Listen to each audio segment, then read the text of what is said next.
Good morning.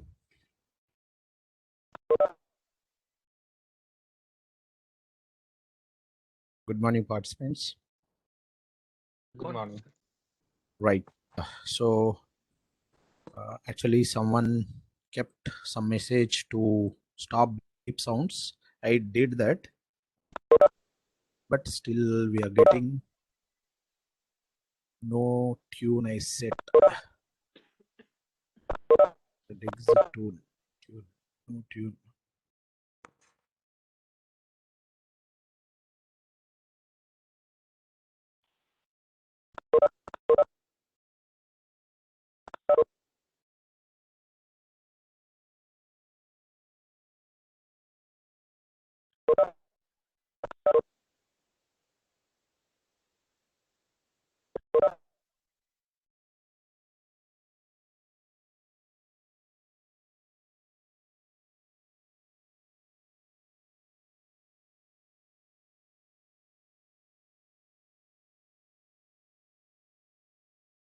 Right. So, I'll start the session. Please confirm me. Is my screen is visible to you? Yes, sir. Visible, sir. Right. So today,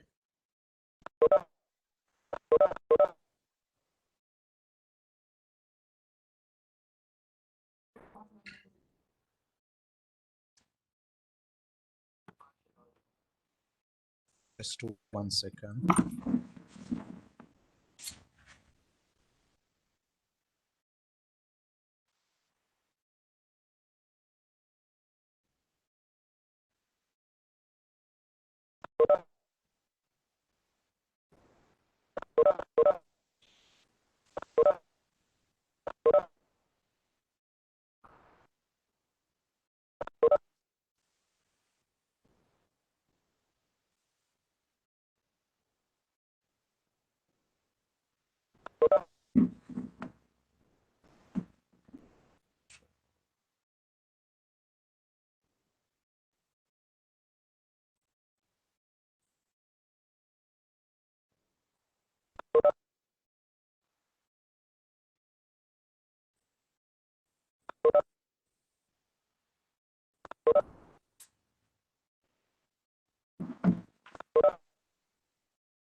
Please wait a minute. Actually, this beep sound, we are trying to stop it. We are getting some disturbance from that beep sound.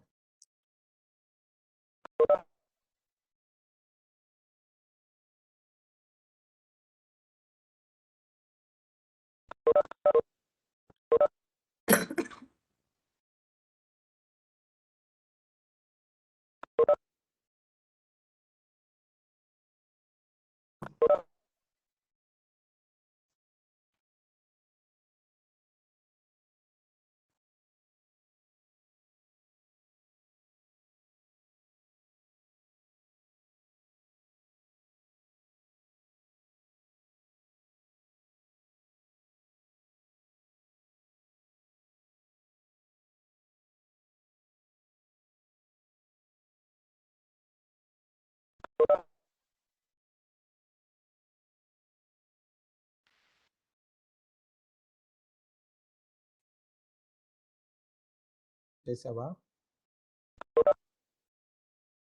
లేదు లేదు, నువ్వు చేసావా?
Yeah, good morning, participants. Sorry for 8 minutes delay. I think we resolved that issue.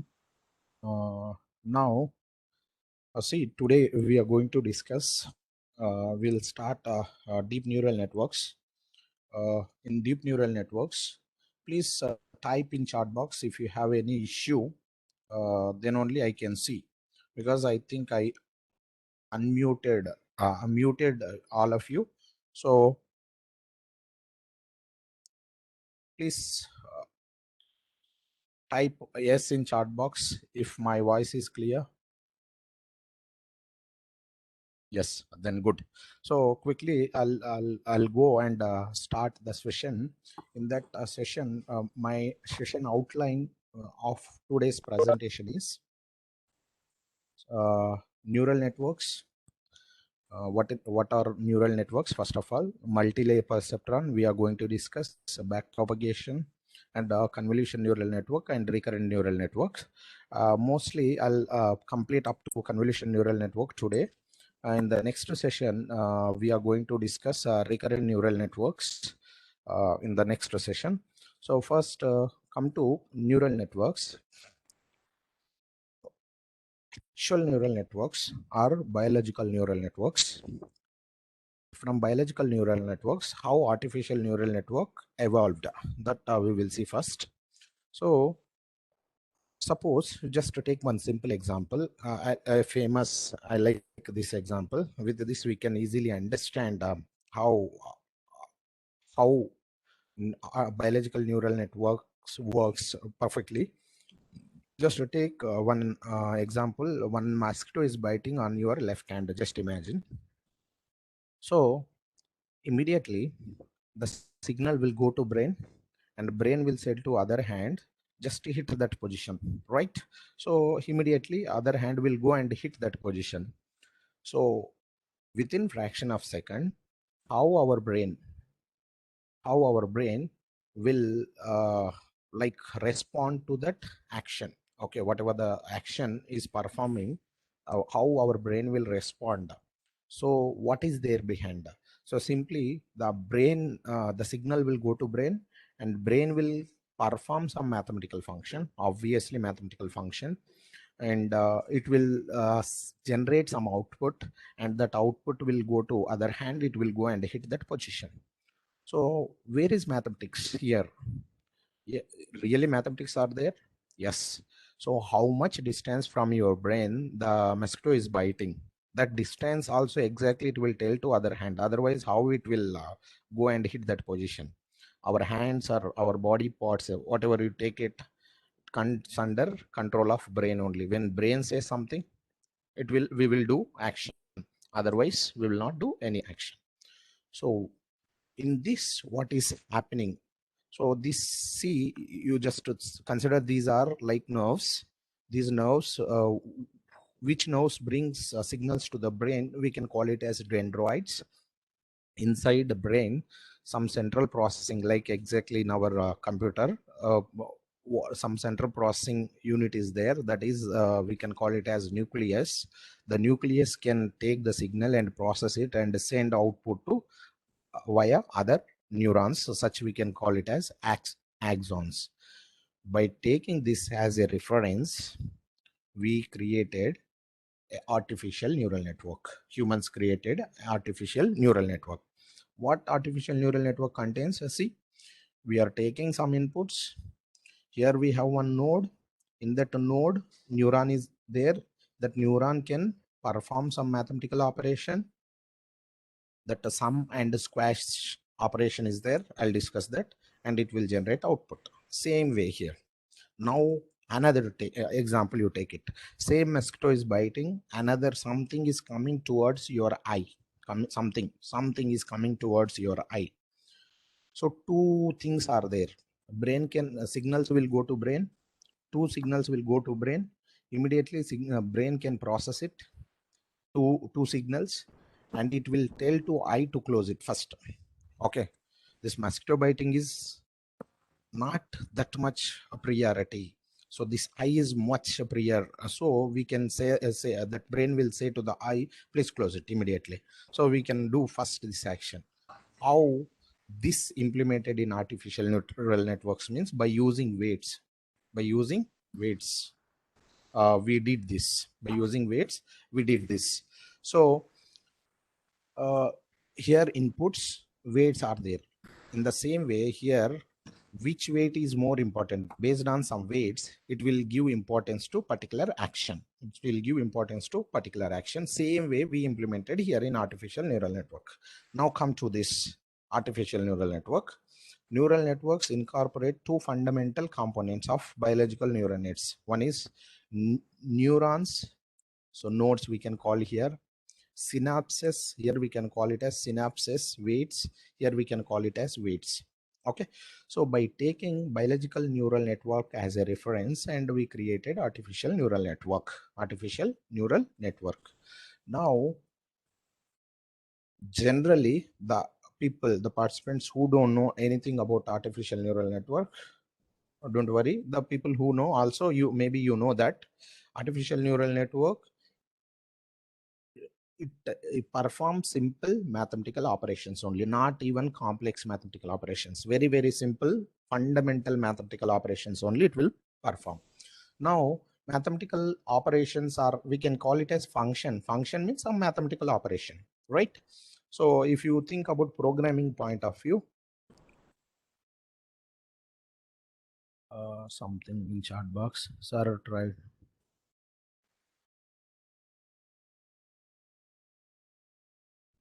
Any disturbance is there? Right. So yeah, I'll discuss that, sir. Please wait. Right. So if you think about a node contains a neuron. In that neuron, some mathematical operation we can perform it. Where these neural networks are useful, wherever mathematical operations are involved, in all such applications we can use neural networks. Like these neural networks are powerful problem solvers, and not only different areas, in biological areas also, biological problems, to solve biological problems also we will use neural network. Further we will see where we use in biological neural net biology, or in bioinformatics, how we use this neural network. Further we'll discuss that. Now come to artificial neural network architecture. So in artificial neural network architecture, this is simple artificial neural network architecture. What it contains, see, it is taking inputs. Here I represented circle, these we can call it as nodes, and the weights, each link associated with some weight. Here also some weight associated. So these are nodes we can call it, but here at input level there are no neuron. So simply it will pass the value, whatever the input value we got, it will send via this link. That's it. Here next level, the node contains a neuron. Now what neuron contains? Neuron contains two things, two functions it performs. One is linear function, another one is non-linear function. What is this linear function? I represented this sigma. So what is this differential symbol? This performs non-linear functions. What this linear function can do? I hope everyone studied that digital electronics subject, or maybe someone told DLD, digital logic design, or digital electronics. There is one concept, sum of products. Okay, sum of products means first we can perform products, then we can sum up all those products. So here the same thing, that linear function can perform it. So it will take input value and the weight, it will find it, perform multiplication. Okay, x into w0, y into w1, z into w2. We can sum up all those. That, what is the operation? Simple mathematical operation only. Some products are there, some additions are there, multiplication, additions are there. This linear function can do that task. What non-linear function can do? Whatever the output generated by the linear function, it will take it and it will bring in that value, whatever the value that linear function generated, that value converted into some range based on the nonlinear activation function. Different nonlinear activation functions are there. Based on the nonlinear activation function, that nonlinear activation function can convert the generated linear output into some range that we can call it as squashing. So just to see this, that nonlinear activation function can squash the input into some range. You see here 4.7 we got it, and it will convert into 0.98. It will convert into 0.98. So within some range, 0 to 1 range, it is converted. This we can call it as squashing. What squashing is doing? Simply normalization it is doing. Simply it is doing normalization, not more than that. What is a linear function doing? Sum of products it is doing. SOP we can call it as sum of product it's doing. Non-linear function doing normalization. That's it. Now see this theoretical, there are two types of components: linear, non-linear. Linear function we can call it as input function. Non-linear we can say as activation function. Linear function, input function calculate weighted sum of all inputs. Non-linear activation function can transform sum into some activation level, some level it will do it. So this squashing function limits node output. Limits means it will put some restriction. Within that restriction only it will generate output. It will generate output. Now I'm slowly going into deep learning. Okay, I'm all the requirements I'll first discuss, then we will go. Once if you understand this, yeah, remaining all are very easy. Now come to nonlinear activation functions. What are the different types of nonlinear activation functions are there? So there are commonly three nonlinear activation functions are there in deep learning. Maybe CNNs, RNN. If you go for any other RNN cases, LSTMs, variation of LSTMs, if you go it, in all cases we use these three majorly nonlinear activation functions. First one is sigmoid activation function. What is sigmoid activation function? Sigmoid activation function, it's a mathematical equation. It will receive some input and it will generate some output. What the sigmoid can do? Sigmoid convert the input into 0 to 1 range. That's it. It converts the input, whatever the input it may receive, zeros or negative values or positive values, whatever it is, it will convert to this range, 0 to 1 range. What is the mathematical equation for a sigmoid activation function? In programming, we will not specify any equation. We'll simply specify nonlinear activation equals to sigmoid, activation equal to ReLU, activation equal to tan H. That, like, we can specify that, but we should know background. So what the sigmoid do? Whatever the output generated by linear function, that is Z, you consider it, it will take it and it perform this operation 1 by 1 plus e power minus Z. This will generate value between some question.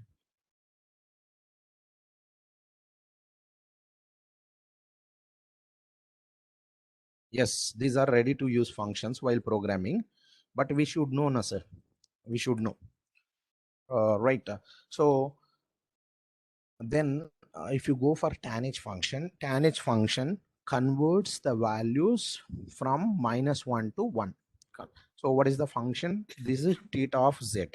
Theta of Z is equal to 1 minus e power minus 2z by 1 plus e power minus 2z. This function implicitly it will use it. It will convert values from -1 to 1. Now come to ReLU. ReLU means rectified linear unit. ReLU, what it will do? This is famous activation function.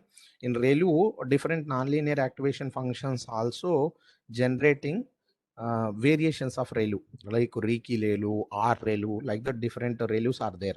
Nowadays, researchers are generating new ReLU activation functions. So what ReLU can do? ReLU simply converts negative value to 0. Positive value, it will keep the same value. Just to see this equation, if you get Z value less than 0, it will convert to 0. Otherwise, it will keep the same Z value. Famous graph, if you see, this will get it in your Google. So sigmoid, this red color one, whatever the input you take it, x-axis represent input, y-axis represent y output.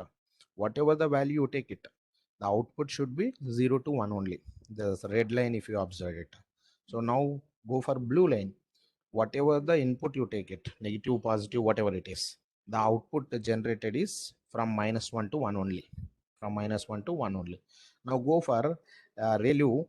So negative side, you see, green line is converted to 0. Positive side, it go away like this. Right? These are different nonlinear activation functions. Now come to multi-layer perceptron.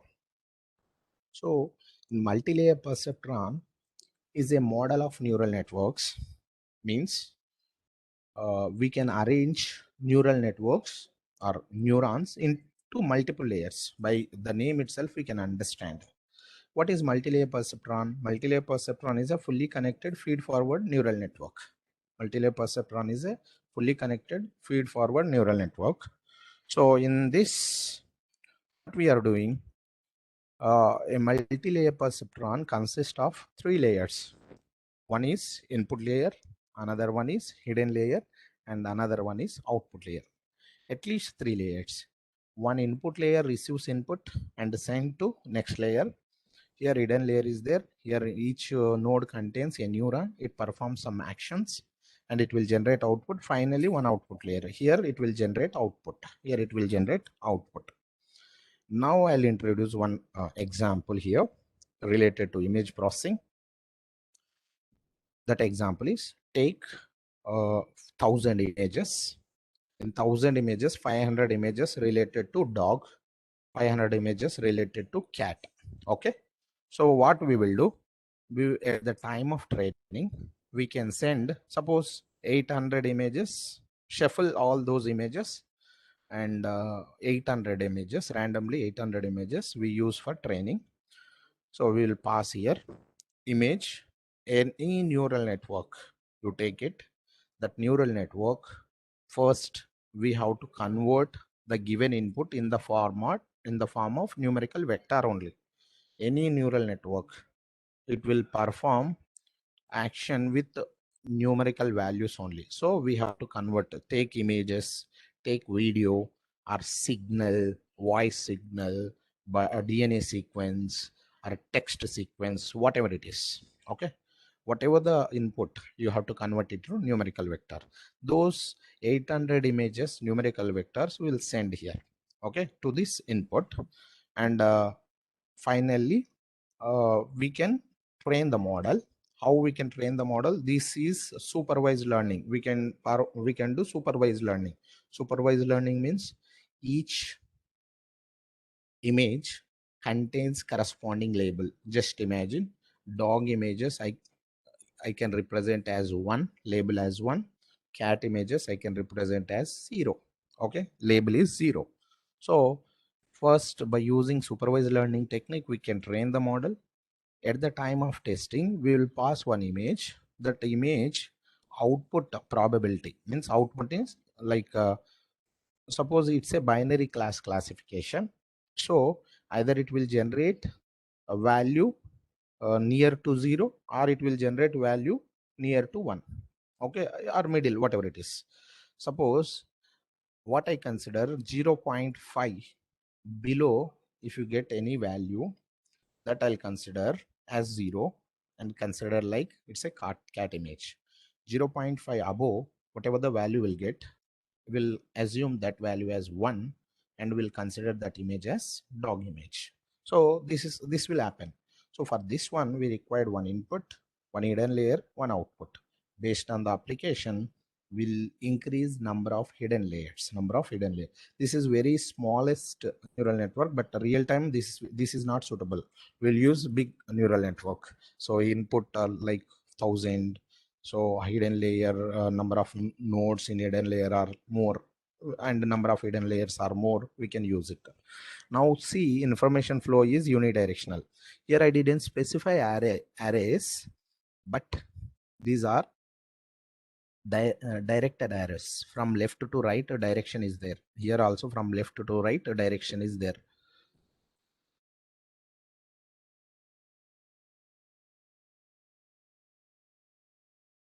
Actually, sir, uh, generally how we can pass it, if you take any input, yeah, that we will understand, sir. Now instead of wasting time for this, and now we will understand further in CNN. I'll explain how we can convert input and how we can send it.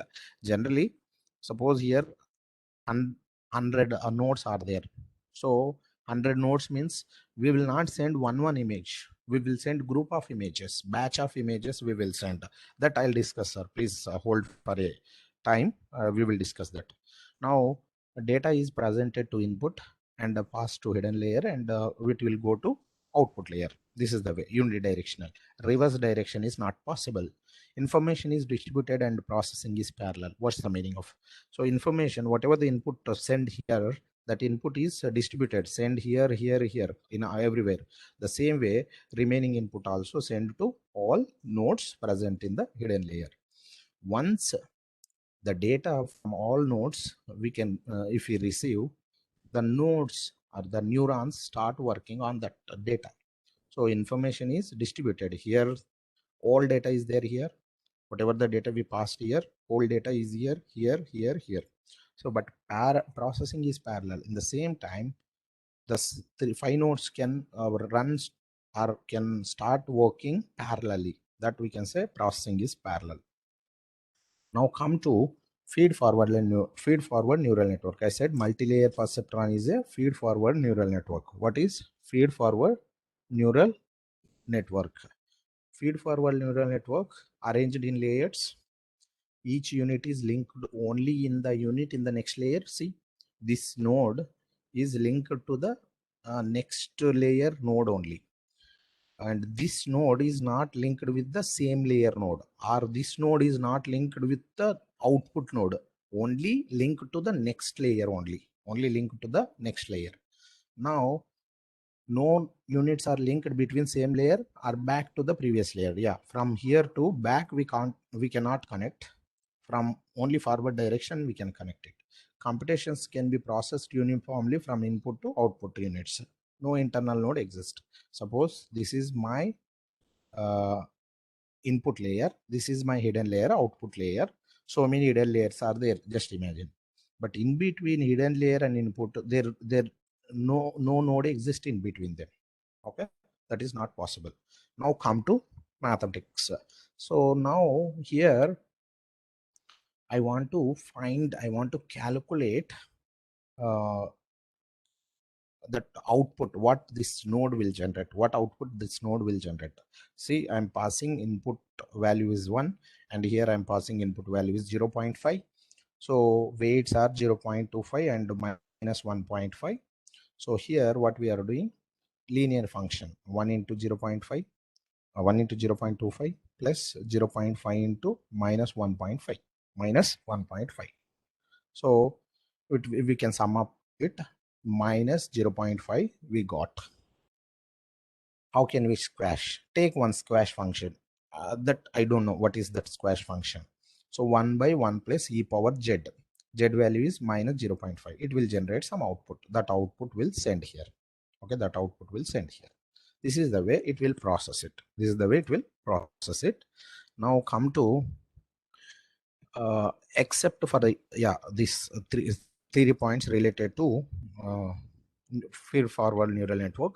Except for input nodes, each node is a neuron. Already I discussed this point. Except input nodes, every node contains neuron that uses nonlinear activation function.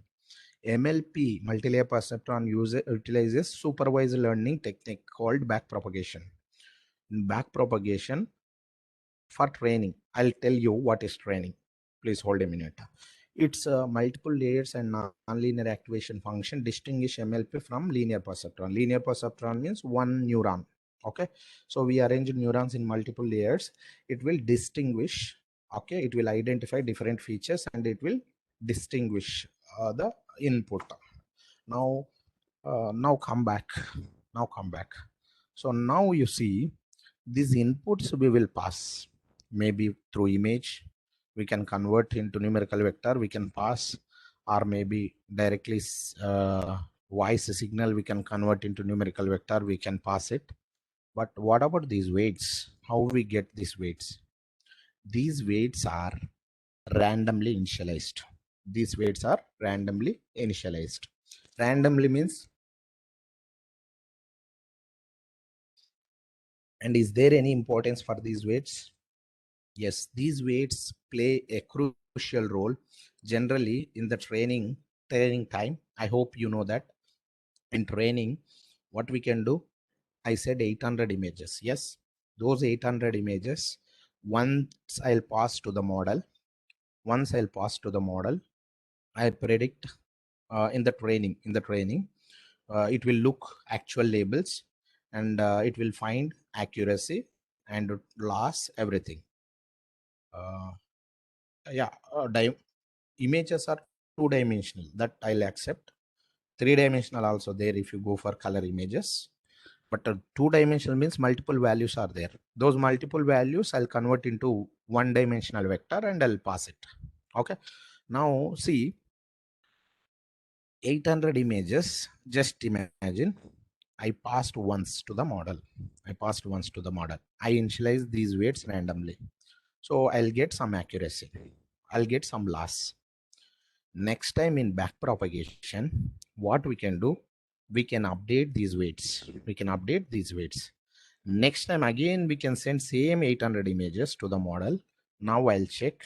First time when I pass 800 images, just imagine my model identified 500 images are correctly.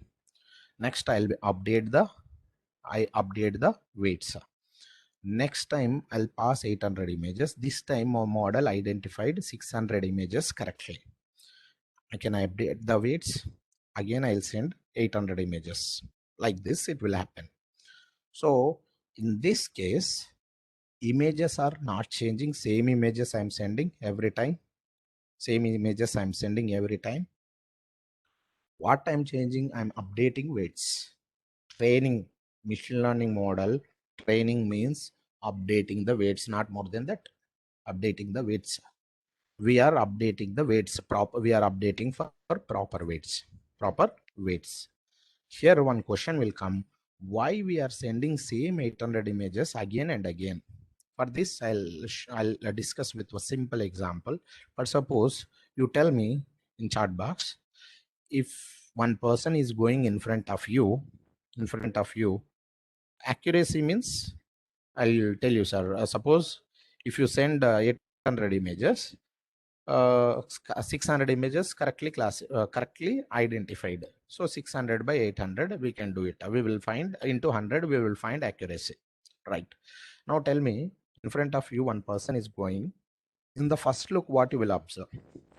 Please quickly tell me in chat box.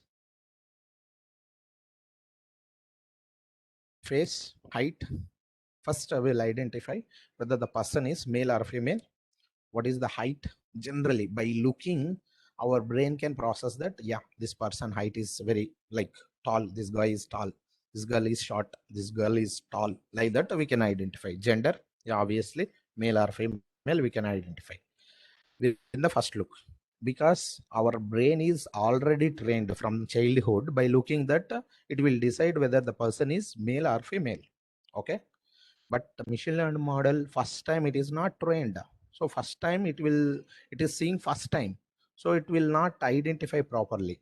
So now tell me, second time, when you look the same person, you will identify some more. What is the color of the dress, whether the person is weared shoe or not, whether she weared earrings, whether she weared watch. Like this, some features we can identify. Okay. Next scan. In next scan, I can say scan. In next scan, we can identify some more features. If you look the same person continuously, in next instance, you will identify some more features, and so on, right? What we are doing, our brain is identifying more specific features. If you look the same person for half an hour, finally you will say that your brain will say to you, okay, there are no features to identify. Okay. Same person, you are looking first instance different features extracted, second instance different features extracted, third instance different features extracted. In the same way, machine learning also, when you send 800 images first time, it will identify some general features. Next time it will identify some specific features. If you go continuously, that number of times we can say as epochs, number of epochs, okay, or number of iterations, so like same person example you keep in mind. So 800 images continuously will send, it will identify new features. Based on that, the weights will update. How those new features will identify, I'll tell you. So with numbers only, in the form of numbers only. So come to next slide, right? See here, first time we, if we initialize weights, those weights are very important to identify, okay, to identify correct uh, class labels of particular image. Suppose if you initialize weights randomly first time properly, optimization will be achieved in least time. Means within less number of epochs, we can identify or we can achieve good accuracy. Good accuracy means our model can identify images properly. Identify images, dog image as dog, cat image as cat, it will identify properly. Otherwise, if you will not initialize weights randomly properly, what will happen? Otherwise, converging to minima will be impossible. Sometimes if you give weights randomly, so many techniques are there, weight initialization techniques. If you will not initialize weights randomly properly, then converging means instead of increasing accuracy in each epoch, accuracy will decrease or loss will increase. So this is the problem in if you will not initialize weights properly. Now, is there any technique for weight initialization? Yes, so many techniques are there. In that, four are presented here. First one is zero initialization. What is the meaning of zero initialization? In zero initialization, all weight values, whatever the links are there, all links weight values becomes we will initialize with zero. Will initialize with zero. In back propagation, what we can do, loss function, we can say loss function. I'll tell you that loss function means the loss function can calculate loss, how much loss we got. Loss means how many images wrongly classified. Based on that, it will calculate loss. So in back propagation, what we can do, we can perform partial differentiation of loss function with respect to weights. Why we are doing with respect to weights? We want to update weights. We should know which weight is impacting loss. Which weight is impacting loss. That's why we can do partial differentiation of loss function with respect to weight. So if you initialize with a zero, all weights are, so the derivative with respect to loss function is same for every weight. So the derivative value becomes the same. Means updation of weights or in back propagation, the updation will not proper. So that problem is there if you initialize with zero. Now if you initialize the random values, any random number, you just use a random function. I think in Python, maybe in previous sessions they discussed a random function. With random function, we can generate some values within some range. Suppose random dot range, some suppose 1 to 100. In 1 to 100, if you take it, if you initialize weights, random function means obviously it may generate 1 to 100 means every time it may generate 1 or every time it may generate 100 randomly only. If you initialize with large values, what is the problem? Exploding gradient problem will occur. Exploding gradient means in back propagation we will do so many multiplications. I'll tell you that. Your voice is not clear. Just is there any problem with my voice? It's clear, sir. No, I think I use the speaker very close to my mouth. Right. Now, if you give large value in back propagation, we'll see. Please hold a minute. So many multiplications we can do. In those multiplication, if you in if weights are very large, in multiplication, obviously the value become very, very large. The value become very, very large. So what is the value? Linear function activation value. Sum of products we can do. So that value become very, very large. What if value is very large? It will bias the linear non-linear function output. It will bias, or it will force the nonlinear activation function. Force means obviously in the calculation the activation value becomes very close to 1. Whatever the image you pass, dog image you pass, it will generate activation value near to 1. Even though if you pass cat image input, it will generate output as 1. This is also problem, exploding gradient problem. Now if you go for small value, I'll discuss questions also, sir. Please hold.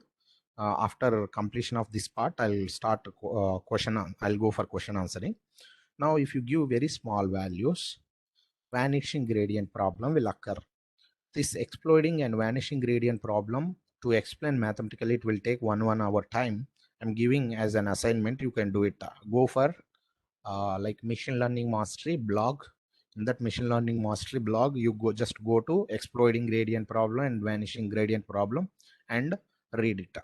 Now this vanishing gradient problem bias the activation value to 0. So if you send dog image or cat image, the output activation value becomes very close to 0 only. So this problem is there. Now to overcome this, Xavier Glorot initialization and Xavier Hay initialization, two techniques are there. So Xavier Glorot defined two functions, normal and uniform, normal function and uniform function. In normal, he defined some range.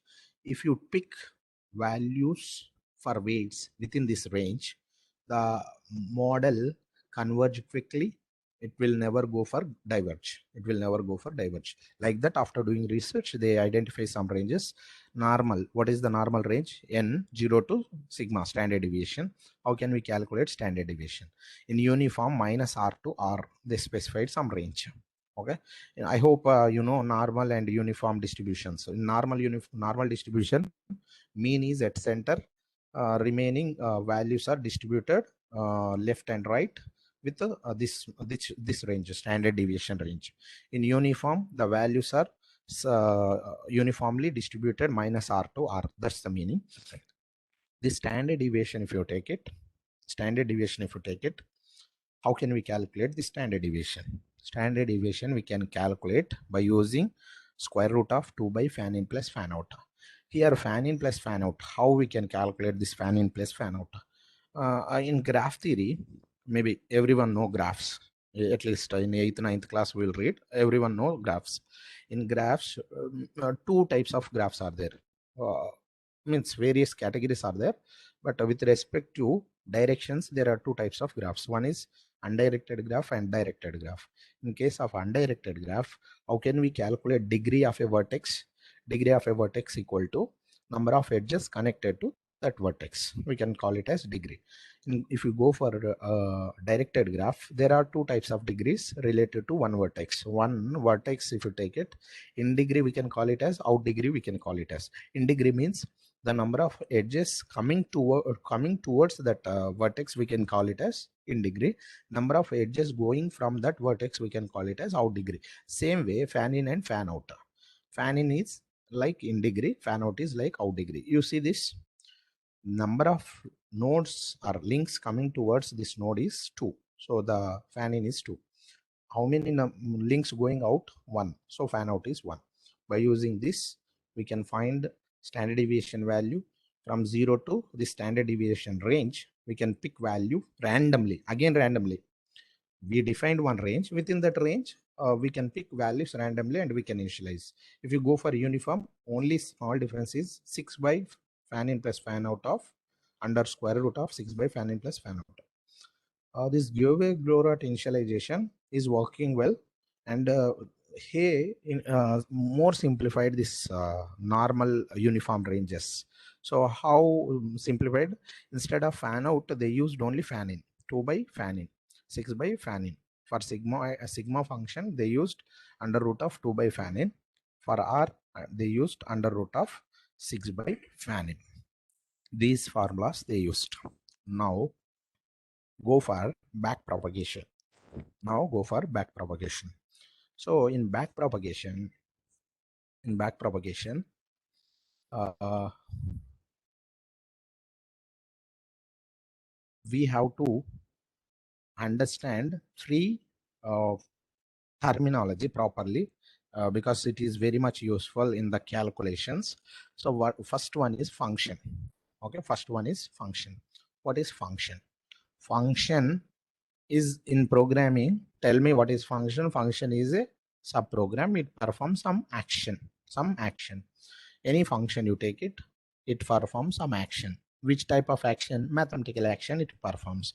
How can we represent function in this neural network? Okay, or multi-layer perceptron is from where functions will start. From this layer functions will start. In the first layer, input layer, there are no functions. Okay, simply input, it will take it and send here. So neurons, wherever neuron is there, their functions are there. So how can we represent F11? What is Fij? I is the layer number. This is my first layer. This is my input layer, my first layer, second layer, third layer. Why I started layer number from hidden layer means from where the functions involved, there onwards I numbered as first layer, second layer, and so on. So this is F11 means first layer. This functions present in first layer. That's why all first number is 1. Next, in the first layer, j represent index number. Okay, j represent index number. Like function 1 means in the first layer first function.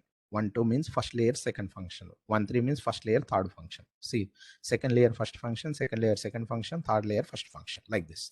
Now output, you see how from where output will generate. Here no output will generate because no function is there. From here outputs will generate. So ij means I is the layer number from which layer output is generating and from which neuron it is generating. So O11 means from first layer first neuron the output is generating. O12 means from first layer second neuron output is generating. So if you see this, from third layer first neuron output is generating. Like this we can represent. Now weight double power k, three terms associated with this. One is double power k ij. K is uh, the weight is going to which layer. K represent the weight is going to which layer. You see all these weights are going to first layer. That's why w power 1, all are ones. If you observe these weights, all are going to second layer, w power 2. Ij, what ij represent? From which layer it is going, from which neuron to which neuron it is going. See, from first neuron to first neuron it is going. That's why w11. Okay, now you see here from third neuron to second neuron it is going. That is, here you see it is represent input number. 11 means first input to first neuron it is going. Here you see fourth input to third neuron it is going. Fourth input to third neuron it is going. Right, this is the way we can represent it. Now you see at the time of training. Okay, at the time of training will pass first inputs passed here, and it is generated some output. This output we can call it as predicted output. Suppose, just imagine you send one image, the corresponding predicted value is this. If you send 800 images, for each image the corresponding predicted value will get it. So what that last function can do, the predicted value and actual value it will compare. Some functions are there. If you go for binary class classification, binary cross entropy function is there. If you go for multi-class classification, multi cross entropy, multi-class entropy, or like what we can say binary cross entropy, variable length cross entropy, categorical cross, not a variable, categorical cross entropy function is there. So what this class function can do, it will compare what is actual value, what is predicted value. Suppose one is there, one is there. I'll go here, please give me 1 minute.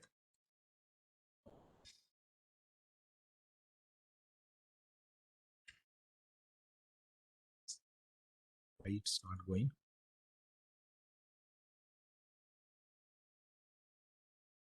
Suppose here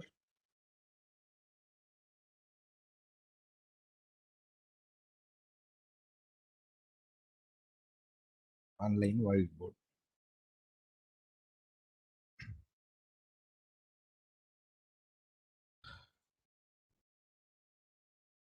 See,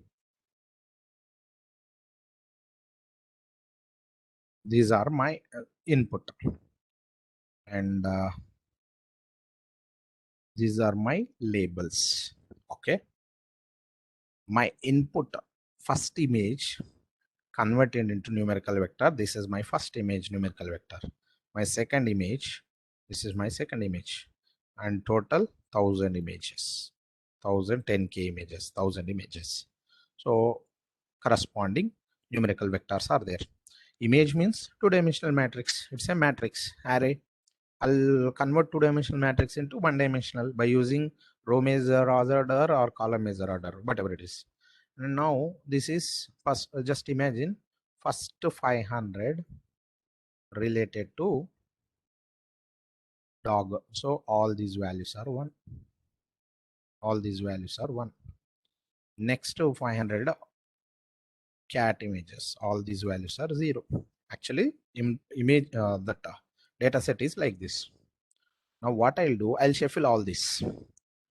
I'll shuffle means here first to 500 images, dogs images are there, cat I'll shuffle all images. Just imagine here 0 is there, here 0 is there, here 1 is there, like this. I got it. Now first 800 images I'll take for train. Okay, next 200 images I'll use for test. Okay, I'll use for test.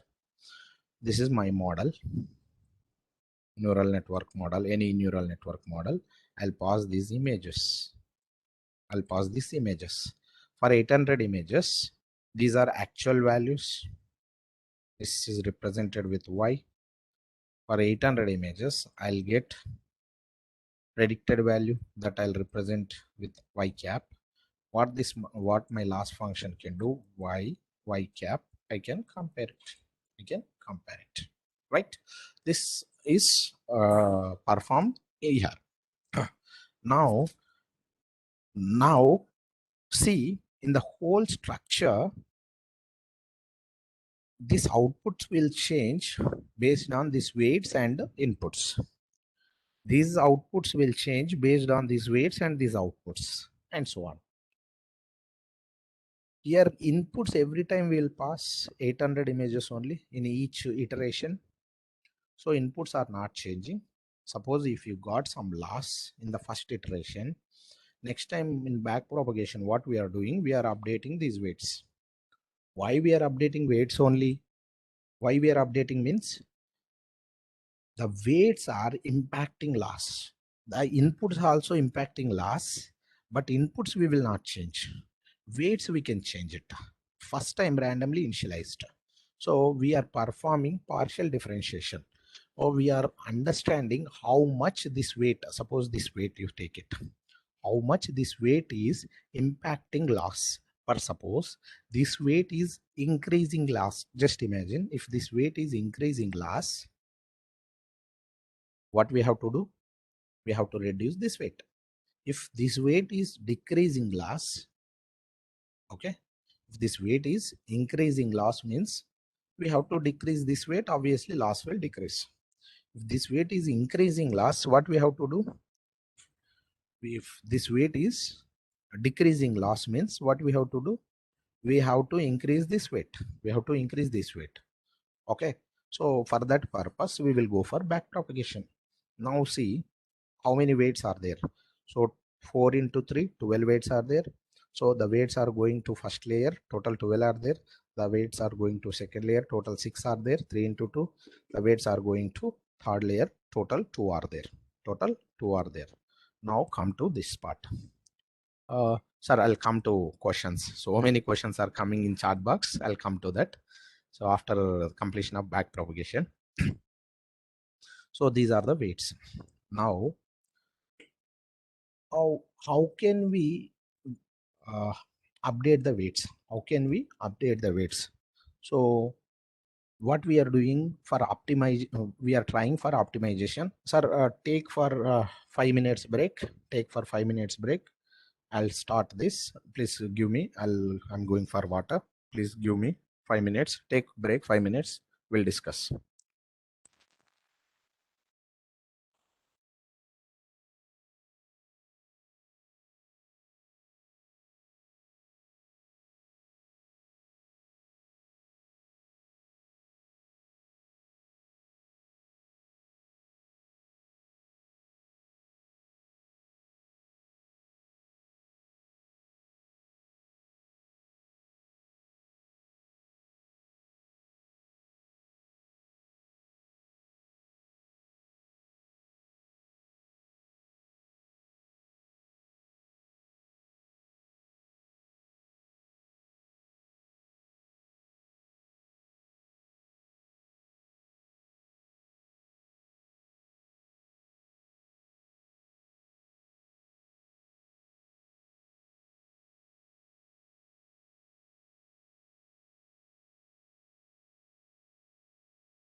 Yeah. So now in back propagation, we will follow some optimization technique. We follow steps in optimization techniques. Based on those optimization techniques, we can update the weights. See, here we have different optimizations like SGD, ADAM, ADA delta, different optimization techniques we have.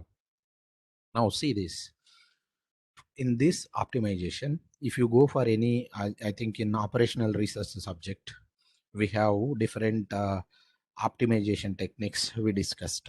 Now, if you are computer science faculty, you know in the design and analysis of algorithms, that dynamic programming and uh, greedy approach, if you follow, greedy and dynamic programming follow some procedure to optimize the output. In the same way, this SGD optimization, in this SGD optimization, we have some steps. Okay, in any optimization technique, what it will say, it will define some steps. If you follow that steps, we will get optimized value. Okay, in the same way, here at SGD defined 3 steps. One is initialization of variables, okay, randomly. That's the first step. And the second step is just wait, sorry,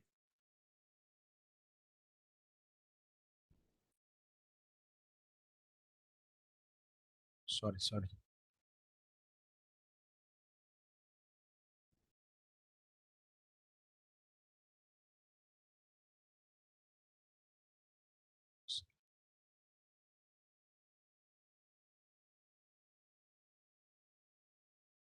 Yeah.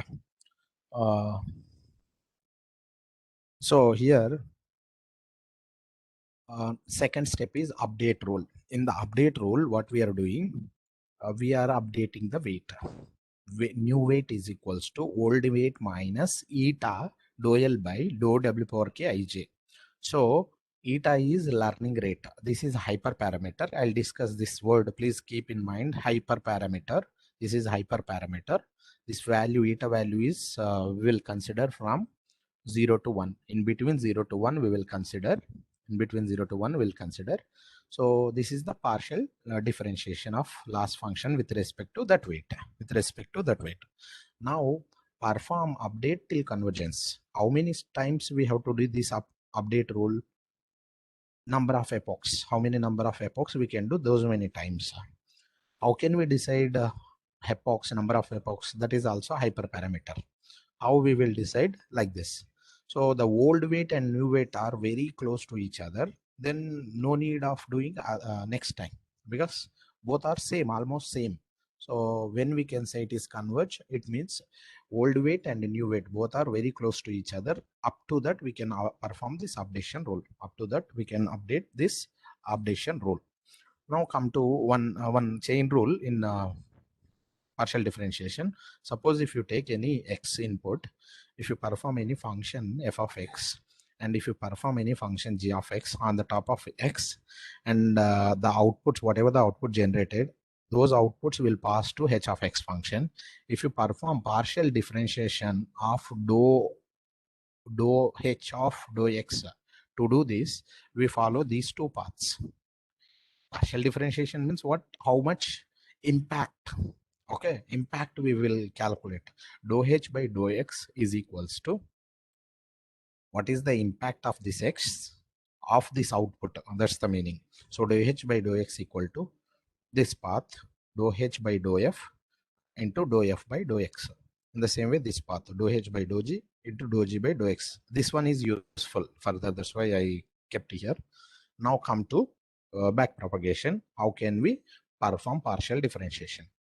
See, from here you come. Please observe my cursor. So this weight is there, W power 1, 1. This weight is impacting this output. Okay. Directly, this weight is impacting this output. And this weight is indirectly impacting this output. This weight is indirectly impacting this output. This weight is indirectly impacting this loss function. Okay. So in the same way, this weight is impacting this output, and this output is impacting loss. So I want to perform partial differentiation of L with respect to this weight. How can we do that? Dou L by dou W power 3 1 equal to, so this W power 3 1 directly not impacting loss function, via this function, this output it is impacting. So dou L by dou O 3 1 into dou O 3 1 by dou W power 3 1.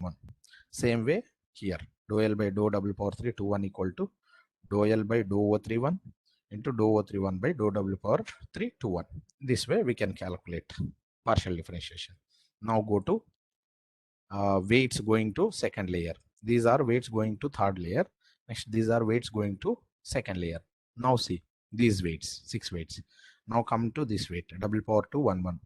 This is impacting O21, and this O21 impacting O31, O31 impacting loss. So dou L by dou W power 2 1 1 equal to dou L by dou O31 into dou O31 by dou O21 into dou O21 by dou W power 2 1 1. Same way remaining we can calculate. Same way remaining we can calculate it. Now come to this dou W power 1 1. This is impacting O11. This O11 impacting O21 and O22. Via this path it is going, via this path it is going.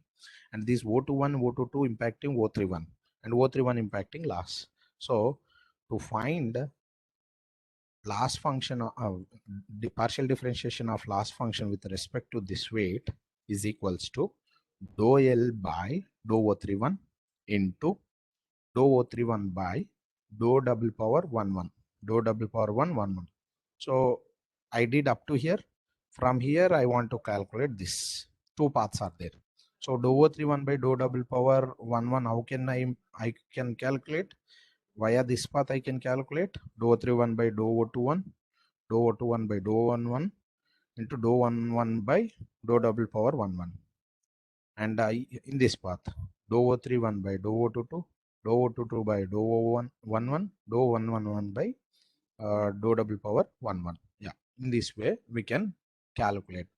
After every epoch we need to calculate partial differentiation with respect to all weights, with respect to all weights, with respect to all weights. So after that we will go here, and we will take learning rate by using hyperparameter tuning. Then we will substitute these partial differentiation values, and we can update the weights. Next time, after completion of one epoch, we can perform partial differentiation. Then we can update weights. We can update weights. All weights are updated. Next time you pass all inputs once again, calculate loss, and again you go for uh, back propagation. Again you go for back propagation. Now tell me from this, what is the problem with this multi-layer perceptron? The problem is, here this is very simple architecture. In real time this architecture is very big, like it will take 500 images. Just imagine 1000 images, 1000 inputs it's taking. 500 nodes are there in the first hidden layer, 250 nodes are there in second hidden layer, and lastly one node is there. See how many weights are associated. 1000 into 500, almost 5 lakhs. 500 into 250, almost that is also in 2 lakhs plus, and so on. So every time we need to calculate lakhs of weights partial differentiation. And every epoch, suppose if you take 10 epoch,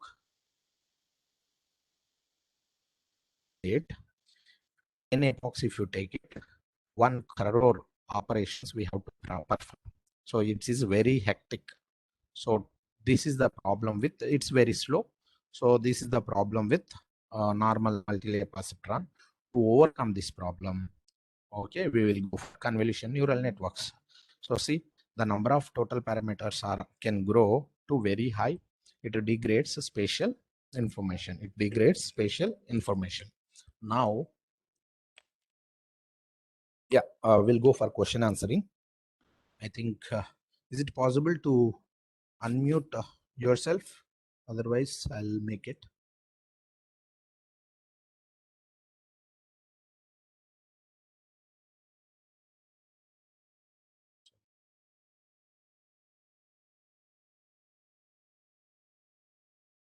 Sorry, just wait. Sir, one by one. Can I go for first these questions, chat box questions? I'll go Sure. one by one, chat box question. Yeah, one by one, sir. Please ask. So chat box, in chat box.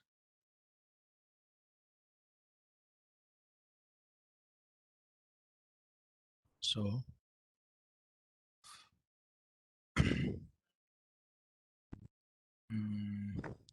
so many questions are there. From last, I'll go. So very tough, very tough. Too much time consuming, risky task, very tedious task. One mistake causes more loss. Yes. How to choose learning rate? Yeah. This learning rate is a hyperparameter, sir. In convolution neural network, like learning rate, so many other hyperparameters will come. There I'll discuss how can we tune hyperparameters. That is, there is a technique called hyperparameter tuning technique. Hyperparameter tuning technique. That is a random search and grid search. Two techniques are there. Generally, we'll go for random search, but hyperparameter tuning, you just imagine what we will give. We will give search space and we will try to find actual values. That I'll discuss more about this in convolution neural network. So what is the full form? Stochastic gradient descent, sir. SGD means stochastic gradient descent. Is this stochastic gradient? Yeah, same thing, right? SGD ReLU. SGD is optimization technique. ReLU is nonlinear activation function. Both are different. Okay. So lifestyle data set. Sir, how neural networks works, diabetes data set. So yeah, diabetes data set. See, sir, we will give generally we will go for machine learning techniques.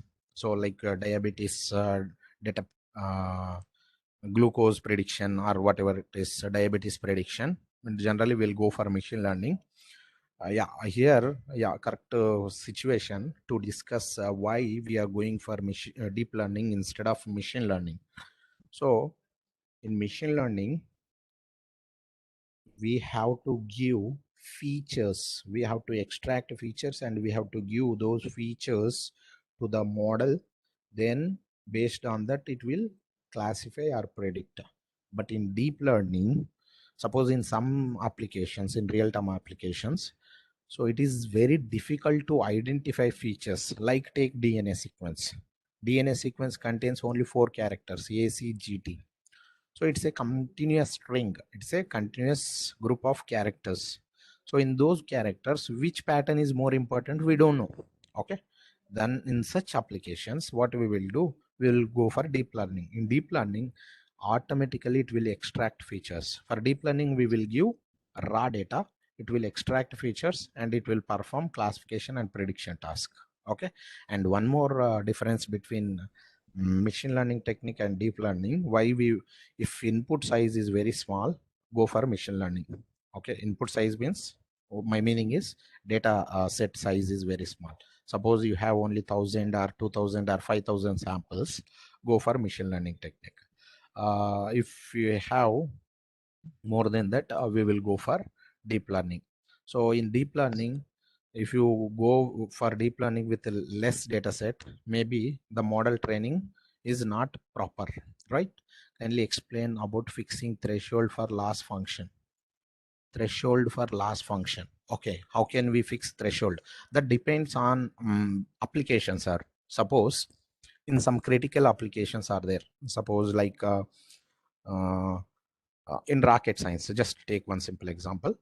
In rocket science, last 0.1 is very, very big. But in case of sentiment analysis, you take it. Suppose you want to go for sentiment analysis, movie review, sentiment analysis. In that 0.1 loss is not a big deal. Okay, considerable. So depends on application. We can set threshold. We can set threshold.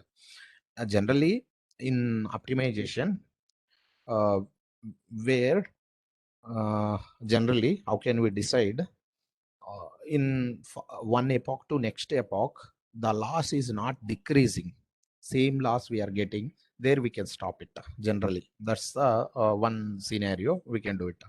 Now, how can we identify whether network is feed forward or back propagation? No. Back propagation, it is not a network. In the same neural network, back propagation, uh, in back propagation, we can update weights. Okay. And next, how do we determine number of hidden layers or criteria to determine number of layers? So, sir, now currently I can say with hyperparameter tuning we can do, but that is very hectic task. Recently, what one optimal neural network, one concept came. How can we decide optimal neural network, whether the network is optimal or not? Very big concept. So with that we can decide, and trial and error way we will go. Generally, most of the researchers, we are going trial and error way. Optimal uh, neural network or optimal architecture search, that is very like hectic, very burden for the mission. If you have high-end systems, we can do that. That way we can decide it. So by trial and error, generally we will go. And with hyperparameters tuning we go, but with hyperparameters very hectic, we required high-end missions. Sometimes hyperparameter tuning takes hours to days of time. Hours to days of time. Now next question. Something is propagating back, so maybe back propagation, and for it back propagation we need more than one hidden layer. Sir, please confirm. So hidden layers and back propagation, I don't think so. They both are not independent things. So hidden layers, how can we decide? Based on applications. If you want more features you want to extract, then we will go for more hidden layers. That's, if you go any number of hidden layers, we have to do back propagation. But in each layer, weights are associated. So in each layer, in between layers, there are links. So there are weights for related to each link. So we have to do back propagation. So back propagation and hidden layers, so there is no positive correlation actually. There is nothing back.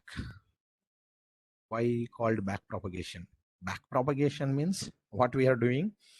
So we are training the model once.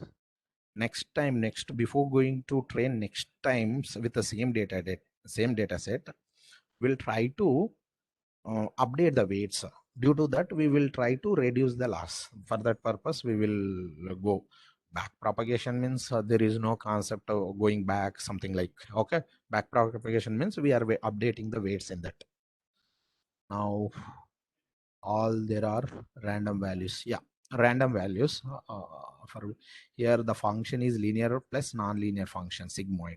Yes, in neuron it contains linear function and non-linear function. uh, I think glorot is useful. No, not like that. Everything is that Xavier glorot and Hay also useful. Not like that only. See, there is no method. This is standard. There is no such method. Suppose think about machine learning. For different applications, we can in one application maybe support vector machine will give better result. In some applications, a random forest may give better result. So depends application, depends data set. So many factors involved. So what is fan in and fan out? I told you, no, sir. Fan in means the number of links coming towards a node, that we can say fan in. The number of node links going from a node, we can call it as fan out. Choosing weight initialization technique depend on the scenario of the problem. Yeah, obviously it will depend on the network. So it depends on the network. Suppose weight initialization technique depend on the scenario of the problem. Not a scenario, we cannot say like that, but depends on network. Based on network, we will go for here or that Xavier Glorot normal Xavier Glorot initialization technique. We will find ranges and we can initialize it. Now remaining, yeah, I hope I addressed most of the questions. If you want to ask me some questions, then quickly. Generally, it is ask what is the network architecture like. 1:3:1. What is 1:3? Is input is 1? No, not like that. So how many nodes, number of nodes, number of layers, everything is hyperparameter, sir. Everything is hyperparameter, depends. So try in trial and error way, generally mostly initial days we'll go for trial and error. uh, uh, uh, Existing literature, we will take one model. We'll try to apply the same model to our data. If it is giving better result, we'll continue. Otherwise, we will change number of. In trial and error, we will do that. In hyperparameter tuning, we will do that tuning technique. Yeah. Please ask me, sir, how to decide Hi. architectures. Whatever these weightages based on that, the partial differential equations and those things will be solved in Python or how it is. Any programming language you can use it, sir. Any programming language, not only Python, Java also you can use it. But in Python, what is the advantage is we have more packages. So we will write less code. Most of the code already available in packages. That's why we will go for Python. So Python is suggestible for only those people like suppose if you want do research from scratch. Suppose you want to define your own loss function. Okay, recently I listened Goa, NIT Goa, one faculty explained us they NIT Goa or NIT Jaipur faculty, they defined their own loss function. So in such case, what we have to do, we have to go for Python TensorFlow. There we will write more code. We can do it. In Keras, what we will do, only we can use functions. Only we can use functions. I think Sirisha ma'am, please mute it. Mute yourself. What is this? Will you please define hyperparameter tuning? Yeah, I'll discuss this, sir, after convolution neural networks, because there it is much suitable. I'll discuss that there. What is the default weight initialization technique? I told you, no, sir, there is no specific weight initialization technique based on your functions. In Python, different functions. If you use HGD optimization, we follow one procedure.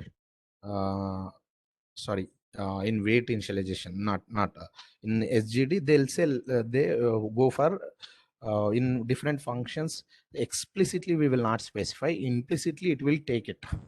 Already in the code, maybe they defined which weight initialization technique they use. There is no standard, this is the standard weight initialization, not like that. There is no such a standard technique. Can you please define hyperparameter? What is default weight initialization? No, sir. How can we decide architecture size? I told you, na, sir. Recently, one research is going on. Optimal architecture search. Optimal architecture search. In that optimal architecture size search, we will give search space. Based on the search space, based on the input, automatically the optimal architecture it will generate, but very high computational power required. Please explain about fixing threshold. Yeah, I hope all questions addressed. Please I'll stop question answering here. We will continue.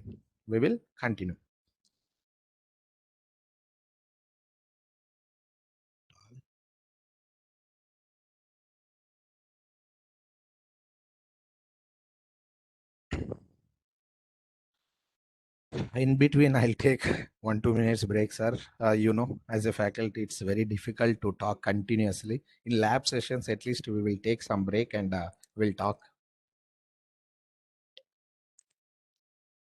Yeah, I'll continue now. 12 o'clock, I'll take a 5 minutes break once again. It is required for you and for me also.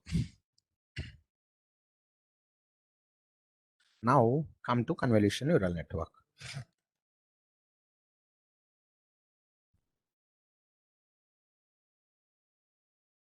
In convolution neural network. So first we will try to understand what is convolution. Okay, then we will see why. You will understand when we go for programming, then you feel that, oh, programming is very simple if you know all this background. Otherwise directly you will get code in net. For everything will get code, but you should know how to change that code to your application or to your data. How can you convert to your application? That we will know only if you understand background, right? uh, uh, is my voice is clear? Someone is talking, I think so. I think I didn't share screen.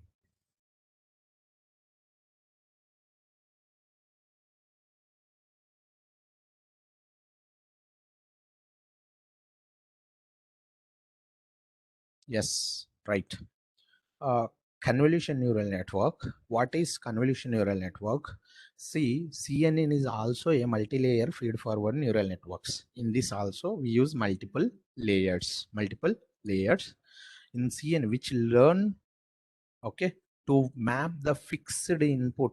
Yeah, you keep this fixed input size into fixed output. Okay, here one constraint is there. We will convert the input into fixed input size, and it will generate fixed output. Now CNN can receive image or DNA sequence or signal or video or text data or anything, okay, whatever it is, as an input, assign importance to various. Suppose you take image, the CNN can give importance to particular objects in it. Particular objects, like take dogs, cat images. What are objects in dogs? What are objects? Tail, length of the tail, that is one object. Face diameter, that is one object. Legs length, that is one object. Body size, that is an object. Okay, so it will give importance to objects, such objects, and be able to differentiate one from other. See, if you go for cat and dog tail length is big, dog legs length is big, dog face diameter is big, like that. Okay, based on some object, it can differentiate one from other in CNN. Now go for DNA sequence. In DNA sequence, so I'll simply show you. Some people maybe, if they are interested to work in bioinformatics, yeah, somewhere.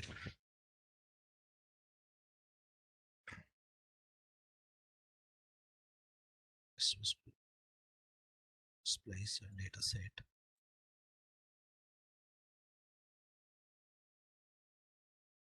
How DNA sequence look like?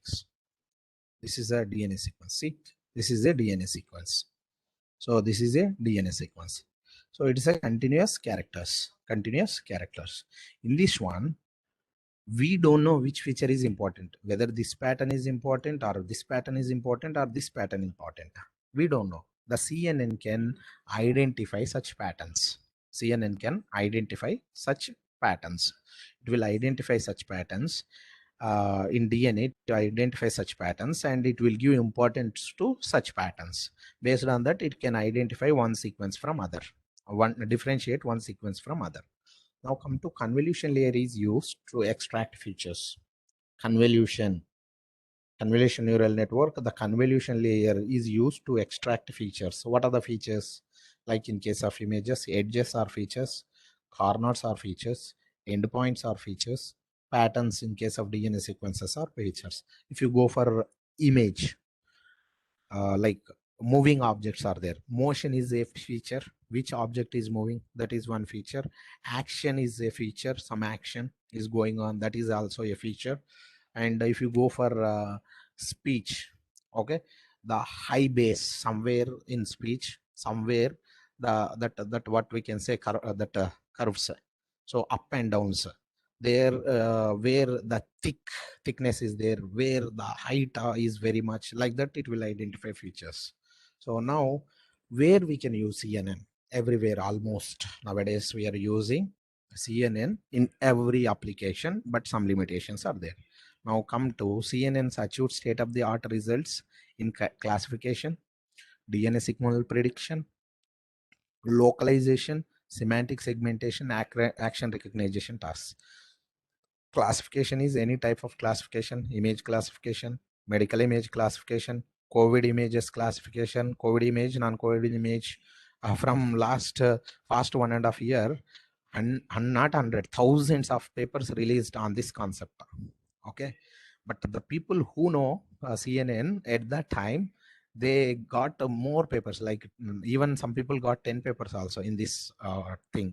So classification, DNA signal prediction means in DNA it's a string, even though in between some signals are there. Okay, like splice sites, transcription factor binding sites, population sites, so many other signals are there. Such signals we can predict. Localization, okay, localization and semantic segmentation. Localization means actually within some range, within some area, if some object is there or not, that we will do. We'll discuss this localization in medical image processing. Semantic segmentation and action recognition. Semantic segmentation means, suppose uh, someone given 1 lakh India map images, you want to divide the states. Okay, segment, we can do segmentation by identifying borders, we can do segmentation.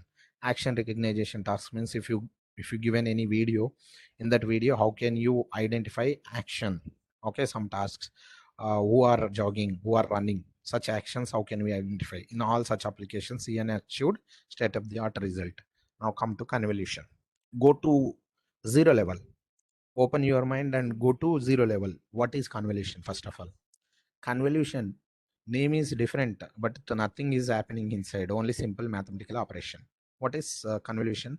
The convolution is performed on input data with filter, kernel or mask. These three names are same: filter or image processing. People who are working in image processing, they know this. uh, Filter or kernel or mask, both three names are synonyms, you just consider like. So what is happening?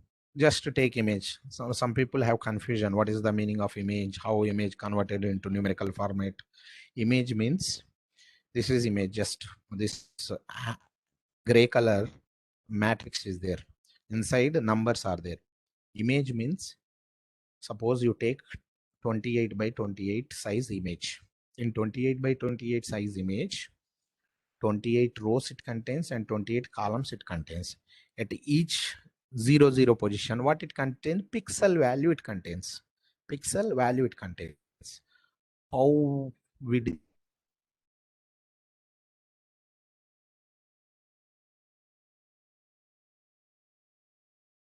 0 or 1. If it is a grayscale image, pixel values are, possible pixel values are 0 to 255. So color image.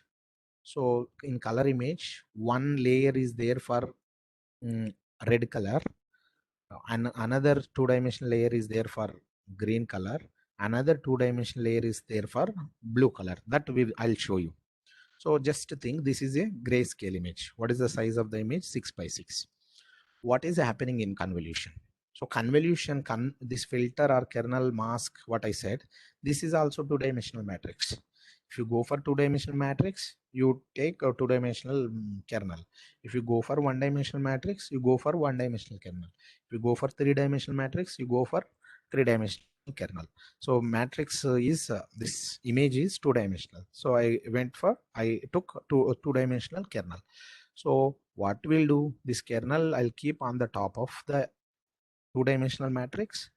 Now see, this black color numbers are related to image. This red color numbers related to kernel. So what we will do, we will do sum of products only. Again, we will do sum of products only. In convolution means sum of products. So how? 3 into 1 plus 3, 0 into 0 plus 1 into minus 1, 1 into 1, 5 into 0, and so on. So it will generate minus 5 value here. So it multiplies a matrix of pixels with kernel matrix or kernel and filter matrix or kernel and the sum of the multiplication values. That's it. Convolution means sum of products only. There in multi-layer perceptron also, active and linear function means sum of products only. Here convolution means sum of products only. Now convolution. So convolution, if you perform convolution operation on the top of n by n input matrix with k by k kernel, it will generate n minus k plus 1 by n minus k plus 1 output. So 6 minus 3 plus 1 by 6 minus 3 plus 1, 4 output will generate it. Now, after performing one position convolution, next we will move kernel one position, one position, one position. Suppose if you reach to this end, then what we will do? We will go one position down and we will perform same operations. We'll generate output. We'll generate output. Now, I'll show you one, what we can say,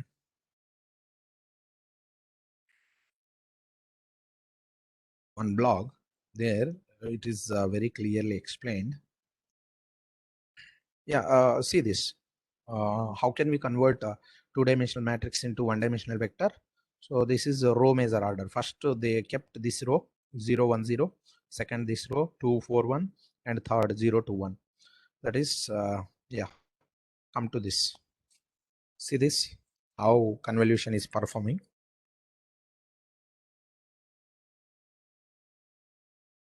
I hope it's clear. So what is happening? First here, next moving one direction, completed. Go down, move, move, go down, move, move. Like this, it will perform convolution operation. Now come to three-dimensional. Suppose, yeah, how can we represent three-dimensional matrix like this? So first layer, first two-dimensional matrix related to red color. Second two-dimensional matrix related to green color. Third two-dimensional matrix related to what we can say blue color. So this color images we can say RGB layers. So this is 4 by 4. This is also 4 by 4, 4 by 4, 4 by 4, 4 by 4 by 3, because 3 layers are there. Third dimension is 3 color channels. Height is 4 units, width is 4 units. 4 by 4 by 3 RGB image. This is. So how can we apply convolution on color images? You see this. So here, first I'll take 3 by 3 by 3 kernel.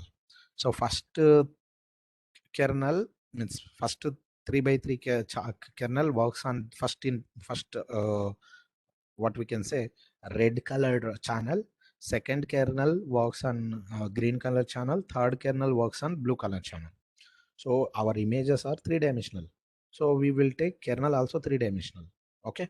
So from first kernel will generate some value. From second kernel will generate some value. Third kernel will generate some value. Kernel channel. So we will sum up those values. We will finally, the final after convolution, finally it will generate 2 by 2. Sorry, not 2 by 2, two-dimensional matrix only. Two-dimensional matrix. This matrix we can call it as convolved feature. These are features. What features contains numbers only. So in number features in the form of numbers. Features in form of numbers. These are features. It is extracting features. Now come back to our PPT. Now padding and strides. What is the meaning of padding and what is the meaning of strides? All these we use it. All these in programming we use it. So padding means converting lower size matrix to higher size. Maybe in physics somewhere we learned padding is adding something. Okay, padding means adding something. So we can add rows and columns to the small input matrix and we will convert into big input matrix. So padding, suppose p equal to 1, padding equal to 1 means one row up, one row down, one column left, one column right, we can add it. One column right, we can add it. So this is 3 by 3 matrix. If p equal to 1, it became 5 by 5.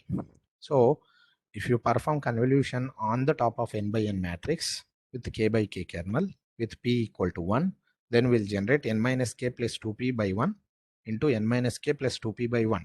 This is the generated output. This is the generated output. The stride represent the number of positions to move. What is stride? We'll keep kernel here. We have to, how many positions we can move?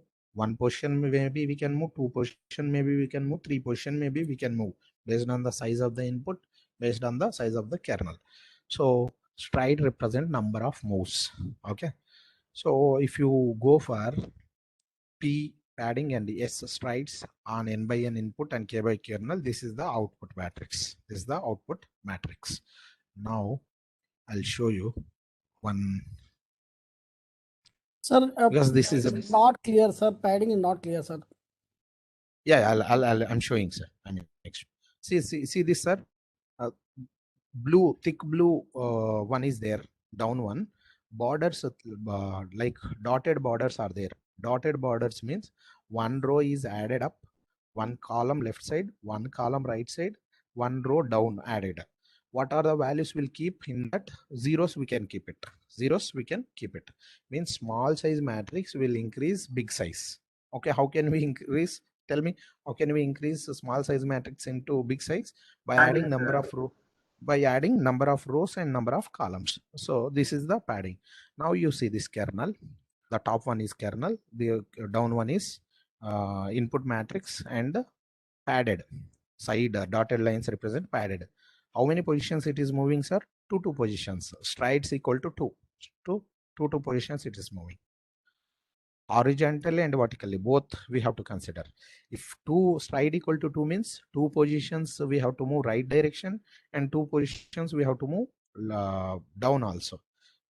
One more is there somewhere. Yeah, here you see one position it is moving. One position it is moving. This is a good blog actually. Pictorially they represented a very good manner, right? So I hope all I covered here. Now come back to PPT. Pooling operation. What is the meaning of pooling? There are so many pooling techniques are there. See, tell me, in machine learning, what we will do? Suppose so many features are there in machine learning. Before going to train the model, we try to reduce the features. That we can say feature reduction. Features, number of features we can reduce by using principal component analysis, or by using LDA, linear discriminant analysis, something. Okay, LDA. So which features we suppose 100 feature, not 100, even just take small count, 15 features are there. In those 15 features, which are more important? Like only 7 features are more important. Remaining 8 are not that much important. With these 7 features, we can do classification perfectly. Then what we will do? We will skip those 8 features. So why we are reducing features? To reduce the complexity, computational complexity. So in the same way, whatever the output after convolution generated, so many values it generated, or so many features it generated, I want to reduce those features. How can we do that? By using pooling operation we can do it. The pooling operation is responsible for reducing the spatial size of the convolved feature. Suppose the convolved feature is 4x4 size. I want to reduce the size, means I want to extract important features from that, not all features. I'll take pool size, one pool size, 2x2 pool size, I'll take it. I'll keep here pool, 2x2 pool. And there are majorly 2 pooling techniques, max pooling and min pooling. In case of max pooling, the maximum value I'll pick. In case of average pooling, I'll perform average of these 4 numbers, I'll take average value. Now 2x2 kernel, so move 2 positions, right? This maximum value 30, average value is 8. In this maximum value is 112, average value is 79. In this maximum value is 37, average value is 20. Like this, we can use pooling operation. Pooling operation is used to reduce the features. This is the model. These are the different things. And one more is also there, that is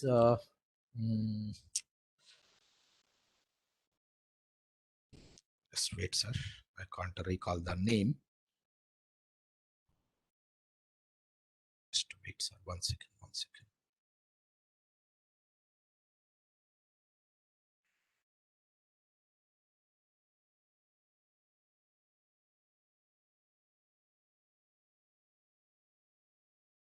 Yeah, dropout.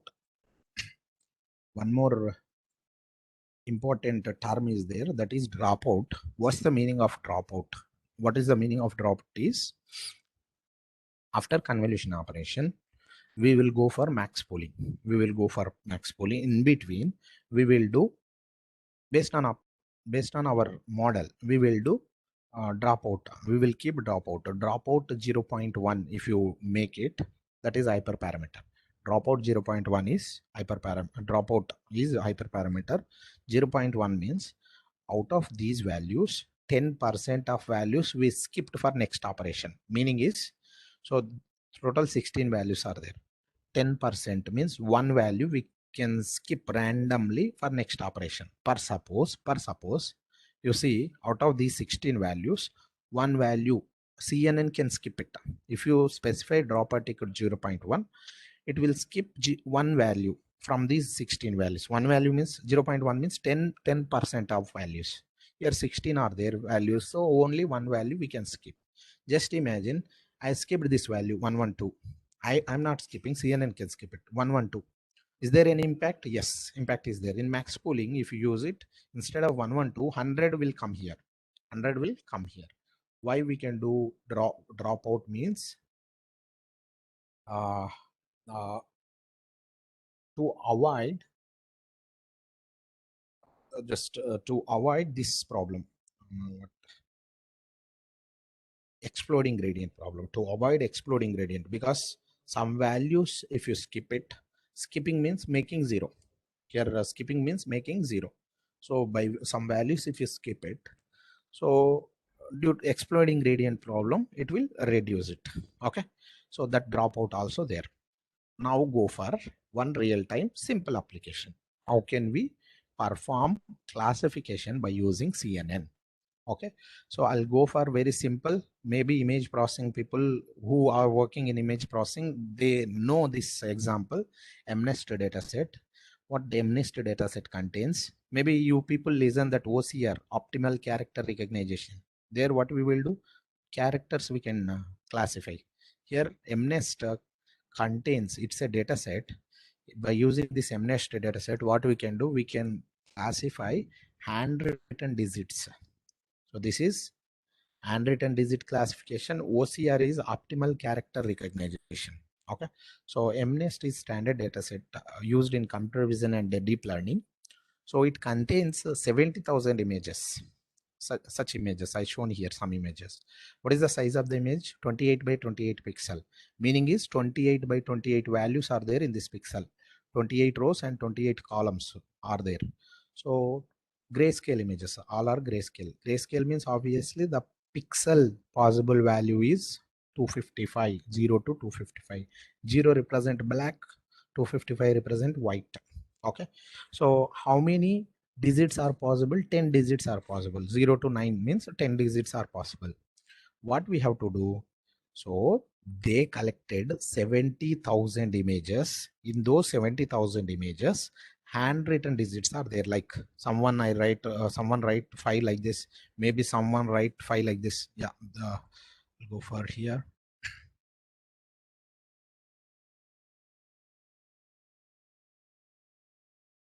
Okay, so someone write 5 like this.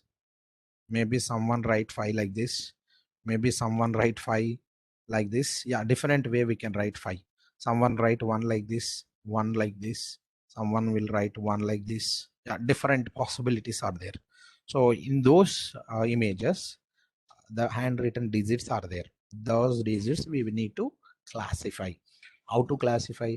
If you just to take there are 70,000 images. In this, what we will do, 60,000 images we use for training and 10,000 images we use for testing. Okay, 60,000 images we are using for training. Okay, and after that 10,000 images we are using for testing. Now come to the model. The CNN architecture consists of multiple layers, typically one input and one hidden and one output layer. See this? This is simple architecture of CNN. So this here we will give input. So multiple layers means here convolution and pooling. This group we can consider. This is a group. Okay, convolution, one convolution plus pooling. Okay, pooling. This stack of this we can consider as one layer. Next, convolution plus pool. This we'll consider another layer. This is one layer. This is another layer. Like this, we can group of convolution pooling. We can consider like one layer, one hidden layer. This is convolution max pooling. One hidden layer, convolution max pooling. Other hidden layer. Then after fully connected layer comes. So in CNN, up to this portion,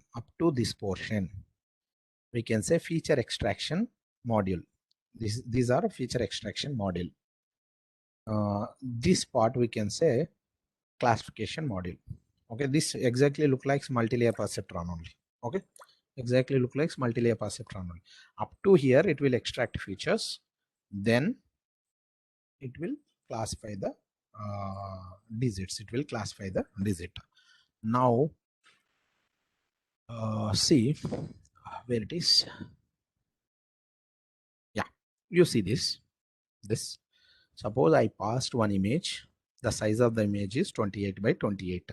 So generally, image means we have to represent into 3-dimensional. So it is a 2-dimensional. How can we convert into 3-dimensional? Simply 28 by 28 by 1. Okay, only one channel is there. Behind this, there is no other channel. That's why we represented as 1. If it is a color image, 28 by 28 by 3, we can represent it. Okay, it is a 2-dimensional. That's why third dimension is 1. Now I performed convolution. What is the kernel size? 5 by 5 kernel. Input is 28 by 28. 28 minus 5 by 1. 28 minus 5 plus 1. 24 by 24 will get it. So this one rectangular box will get it. Means this rectangular box we can call it as convolved features. Convolved features. Now, what about this N1?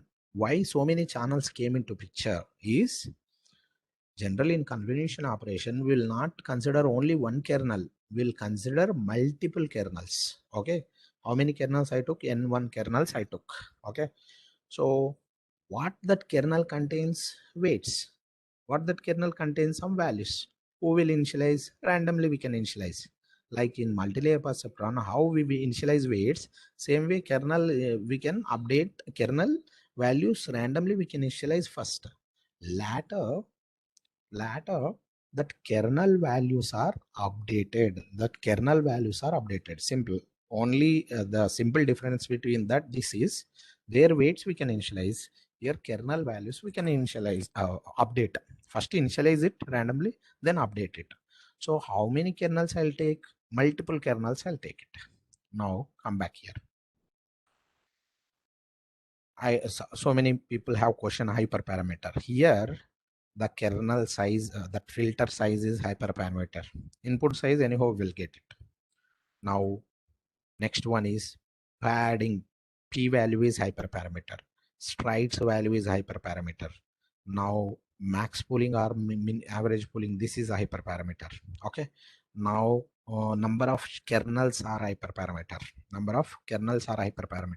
So 5 by 5, suppose I took 10 kernels. For each kernel I'll get one convolved feature. So 24 by 24 by n1 equal to 10. You just imagine 10 convolved features. So we got it. Now max pooling, pool size 2 by 2. This 4 box is there, 24 by 24 box. If you apply pooling, 2 by 2 pooling, the box size become 12 by 12. The box off we are reducing. Means 24 by 24, out of 24 by 24 values, we are picking 12 by 12 values only. Okay, 12 by 12 values only we are picking. But number of channels will not decrease in max pooling. The size of the convolved feature will decrease, but not number of channels. Now again, we'll go for convolution operation. Here different number of kernels will take. So kernel size is 5 by 4 only. If you want to use 3 by 3 kernel also, your application, based on your application.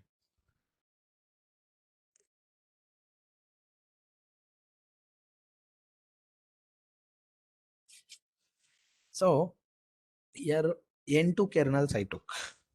Suppose previously 10 kernels I took. Now I took only 8 kernels. So 8 means just take not 8, 7 kernels. So 12 minus 5 plus 1 means 8 by 8 size. This 12 by 12 convolved feature converted to 8 by 8 convolved feature means we are reducing more. Reducing to number of features. So the n2 is just take 7. So these are 7 channels came. Again max pooling you apply it. Okay, this flat max pooling we got 4 by 4 size matrix became 8 by 8 matrix became 4 by 4 size matrix. Okay, so these n2 channels we got it. N2 channels we got it. Now flatten layer is there. What flatten can convert? What flatten can convert? Suppose 4 by 4 channels are there. How many such channels are there? Suppose 7 channels are there. Just imagine 7 channels or 5 channels for simplicity. 5 channels are there. So how many values are there? 4 into 4 means 16 values are there in each convolved filter. How many such convolved filters are there? 5 are there. Total 80 values will get it. So this 4 such this type of are there. From this, what we will do, we'll make it just yeah. From this, I'll convert into one-dimensional vector. These 80 values converted into one-dimensional vector. That's it. That flatten can do the task. This flatten can do the task. Those 80 values will give to input, and here we use hidden layers, and finally we'll get output. What we are doing here, we can train the model. In back propagation, we can update the kernel values, and we can complete number of epochs. We can complete number of epochs. Now at the time of testing, what I'll do, I have 10,000 images in one big basket. Just imagine when big bucket or tub, 10,000 images I have. I'll take one image, I'll give to the model. The model will throw here. So here it is generating 10 values. It is generating 10 values. What are those 10 values? For suppose if you give this image 2, if you give this image this that contains 2, it will generate the output like this. So total 10 neurons are there at output. So these are neurons, 10 neurons. First neuron, second neuron, third neuron, and so on, 10th neuron. Suppose this neuron relate 0, 1, 2 up to 9 digits. Suppose if your model generated, so this image you passed like this image you passed. Your model generated values like this.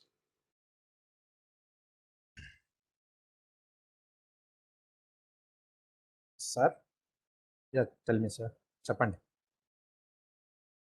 Sir క్లాస్లో ఉన్నా, కొద్దిసేపు అయ్యాక call చేస్తా.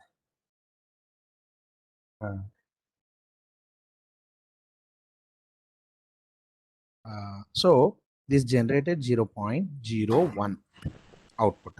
Here it is generated 0.1.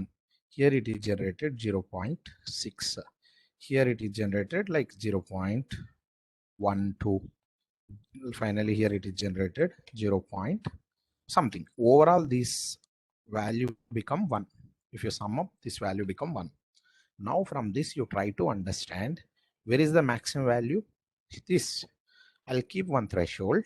If the value is greater than 5, okay, if value is greater than 5, I'll consider the input image belongs to that class. So this 0.6 belongs to 2 class. So I'll pick that image and throw. I have here 10 buckets. I'll throw that in second bucket, means second number bucket, 0th number bucket, first number bucket, and second number bucket. I'll throw that image. The CNN model can throw that image into this bucket. Okay, this is the way it will perform operation. I'll discuss code for this. Okay, now you will understand how simple the code is.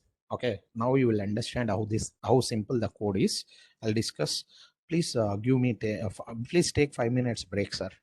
Okay, so continuous talking is very pain for throat, so please take 5 minutes break. We'll come back. It is 12:05. By 12:10 I'll come here.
Yes, sir.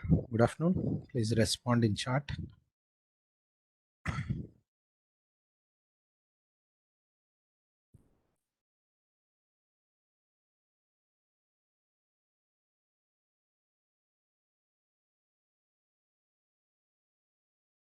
Shall we continue, sir? Yes, fine, sir. So previously I discussed Google Colab. I think how we write Python coding in Google Colab, that we saw already.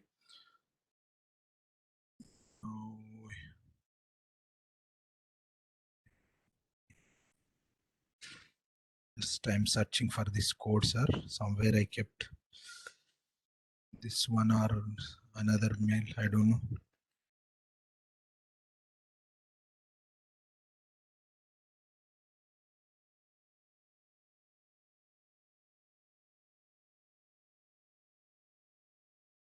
Maybe.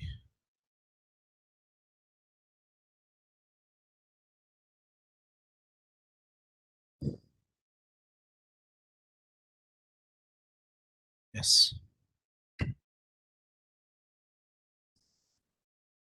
Yes. Yeah, is it visible, sir? Size sufficient? Right. So here MNest data classification using CNN. See what are the libraries required we can import here. So from TensorFlow we can import Keras, and from Keras datasets, just once. Hello.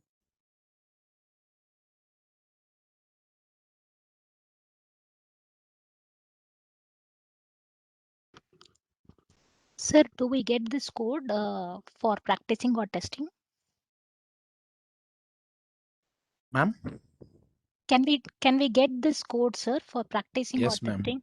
Yeah. Yes, Last ma'am. class Definitely. also the Python sample codes you have shown, right? Yet to be shared. Can you please share that one also? Yeah, actually I'll inform to organizers, ma'am. They will share with you. Sure, sir. So Thank you. right, actually I'm frankly saying, and this is not this is not my code, ma'am. I get from Google only. I get from Google only. Easily we can get it. So many codes are there related to Keras handwritten digit classification. So this yeah, anyhow I'll share it.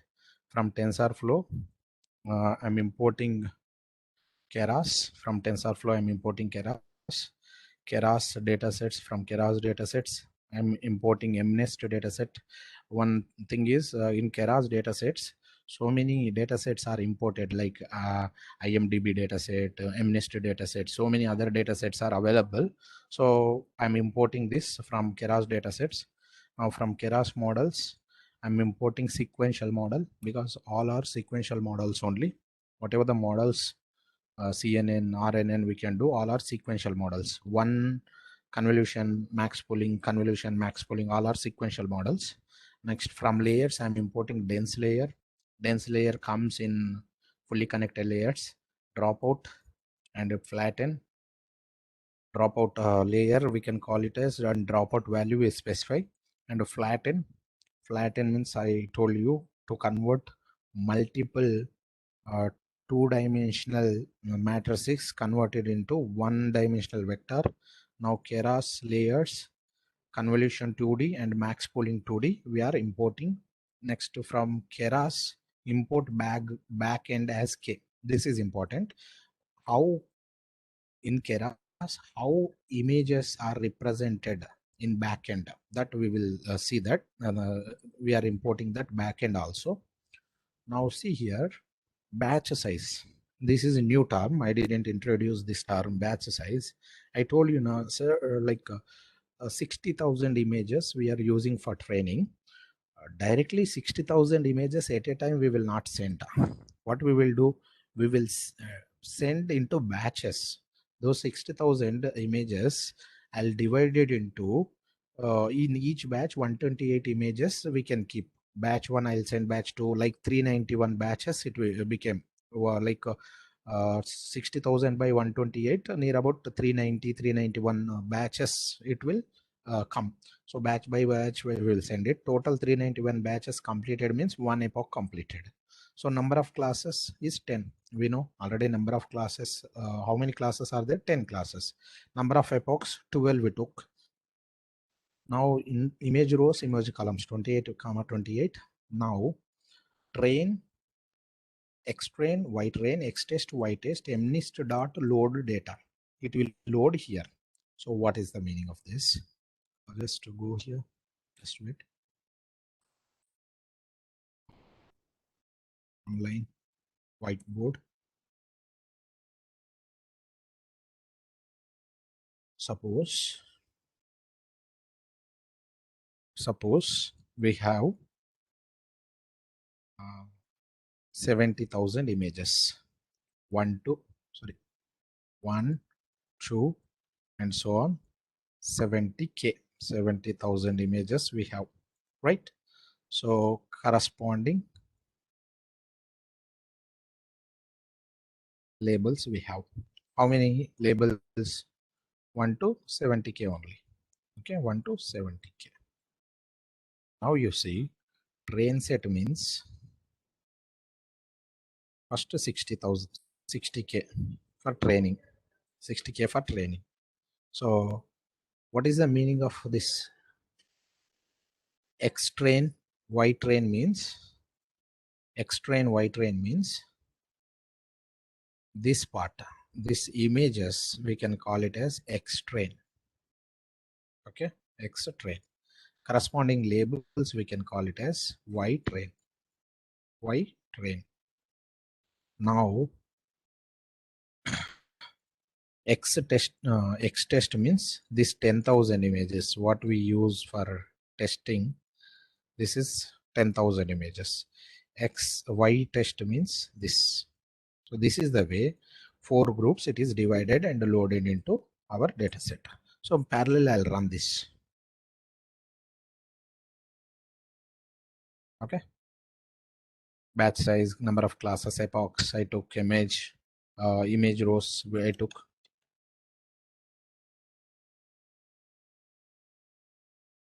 Just one.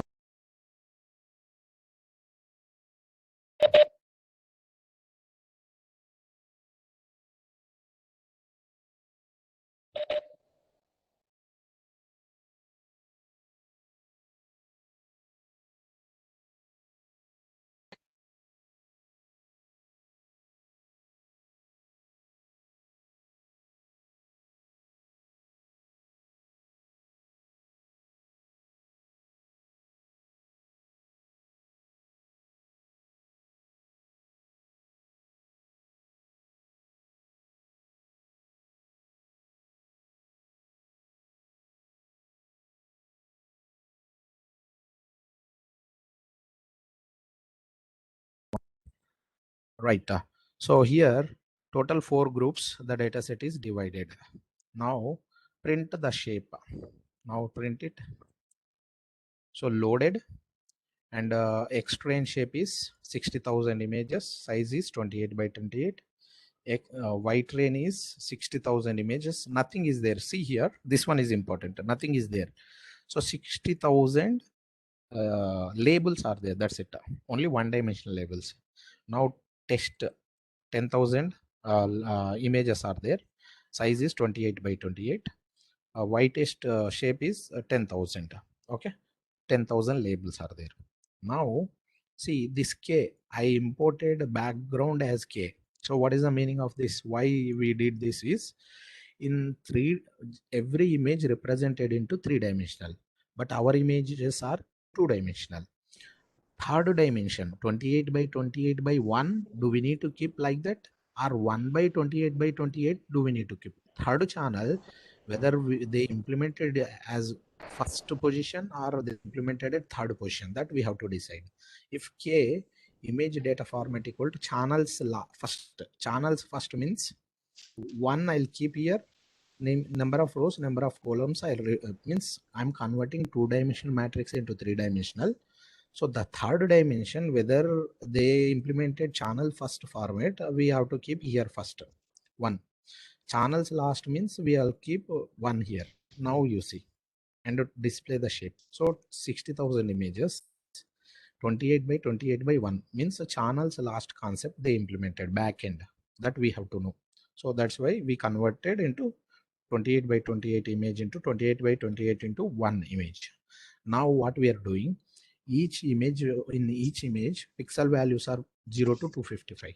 What I'm doing, I'm converting data type to float 32 and I'm dividing each pixel value with 255. What will happen? I'm normalizing the values 0 to 1 only, in between 0 to 1 only, because pixel values are that much big. So exploding gradient problem will occur. For that one, we are dividing with 255. If you divide with 255, all values becomes 0 to 1 only. I hope you clear this part.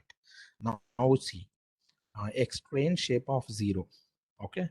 So samples, how many samples are there? 60,000 samples in training, 10,000 for test samples. So now convert class vectors to binary class matrices. This is very, very important. So actually class label, yeah, this is my class label, like 2. Just imagine here my class label is there, that is 9. So this one class label value converted to 10. How? If it is a 2, number 2 means 0th position, 1 position, 2 position, and so on, 9 positions. Okay, I'll take it. If it is a 2, 2 position is 0, 1, remaining all are zeros. Remaining all are zeros. If it is 9, so it will convert to 0, 0, 0, and so on. 9 position is 1. Like this, we can convert all labels into 10 length vectors. So see, convert class vectors to binary class matrices. So keras utils to categorical, white rain, number of classes 10. So see this, initially here if you observe, it is 60,000 comma nothing. Okay, now you see 60,000 comma 10 means each value is converted into numerical vector, 10 length numerical vector. Now see the model, actual CNN model. See this, this is the CNN model. Up to this, we are pre-processing our input and we are converting our input to particular format. Then actual model will start here. Model equal to sequential, model dot add convolution 2D. I'm adding how many kernels? 64 kernels I'm adding. Kernel size is 7 means 7 by 7 kernel I took. Activation is ReLU. Input shape equal to input shape. We prepared already input shape somewhere here. Where? Yeah, input shape. Rows, columns, and 1. So we can pass that. So see here, kernel 7 means 7 by 7 kernel we have to. So background we know. Now kernel 7 means 7 by 7 kernel. 64 means 64 such kernels we are taking. Activation is the ReLU activation we are taking. Input shape is this. Now I'm adding one more, that is another convolution. Here I'm not using. Hello, I'm interrupting you. So once again, can you repeat and explain kernel science 7 and sequential model is called sequential, please, once again. Yeah, sequential, sir. Sequential means one step after another step we can perform. So what we are adding, model equal to sequential means I am importing sequential model. For that model, I am adding convolution 2D operation. How many kernels I am taking? 64 kernels I am taking. 64 kernels I am taking. So each kernel size 7. Kernel size is 7 means kernel size is 7 means 7 by 7, because it is which type of image? It is two-dimensional image. Yes, two-dimensional image means size of the kernel should be two-dimensional. Kernel size 7 means 7 by 7 kernel we will take it. Activation function is ReLU. Input is this. So same way here. Here we added na. Here 5 by 5 is there. 7 by 7 kernel we are adding. Next we are adding one more convolution. How many kernels I'm taking? 32 I am taking. Kernel size is 7 by 7. Activation is ReLU, right? Next, I am adding max pooling here, 2D. Pool size 2 by 2, max pooling size I am using. Dropout I am using 0.25. Then up to this part, the model is feature extraction step. Now the flatten converts whatever they generated, this multiple two-dimensional convert into one-dimensional. That flatten can do that. Then we will see here, we are not executing, we are adding, we are preparing model. We are preparing model. So model dot add dense layer. So whatever the flatten will convert numerical vector, those values through nodes we can connect to 128 neurons or 128 nodes. There, which activation function I'm using? ReLU activation function I'm using. Now dropout 0.5 means 50% of values I'm dropping here. Next, model dot add dense num classes. How many classes? 10.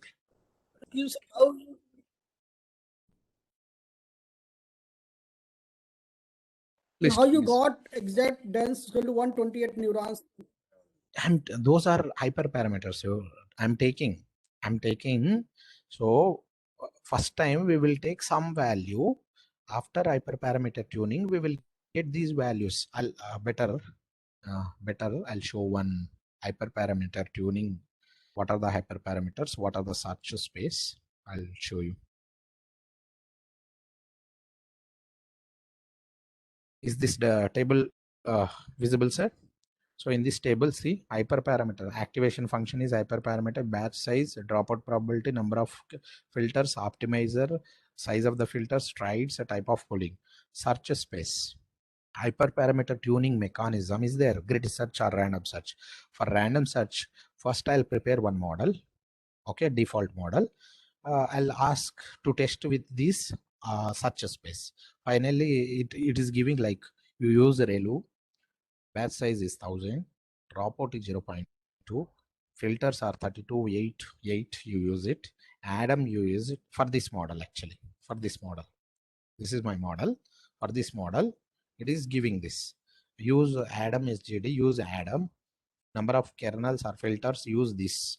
Strides, use this. Average max, use max pooling. Like this, it will give. So based on that, so we are doing this. Okay. Sir, hyperparameter tuning means it is model improving.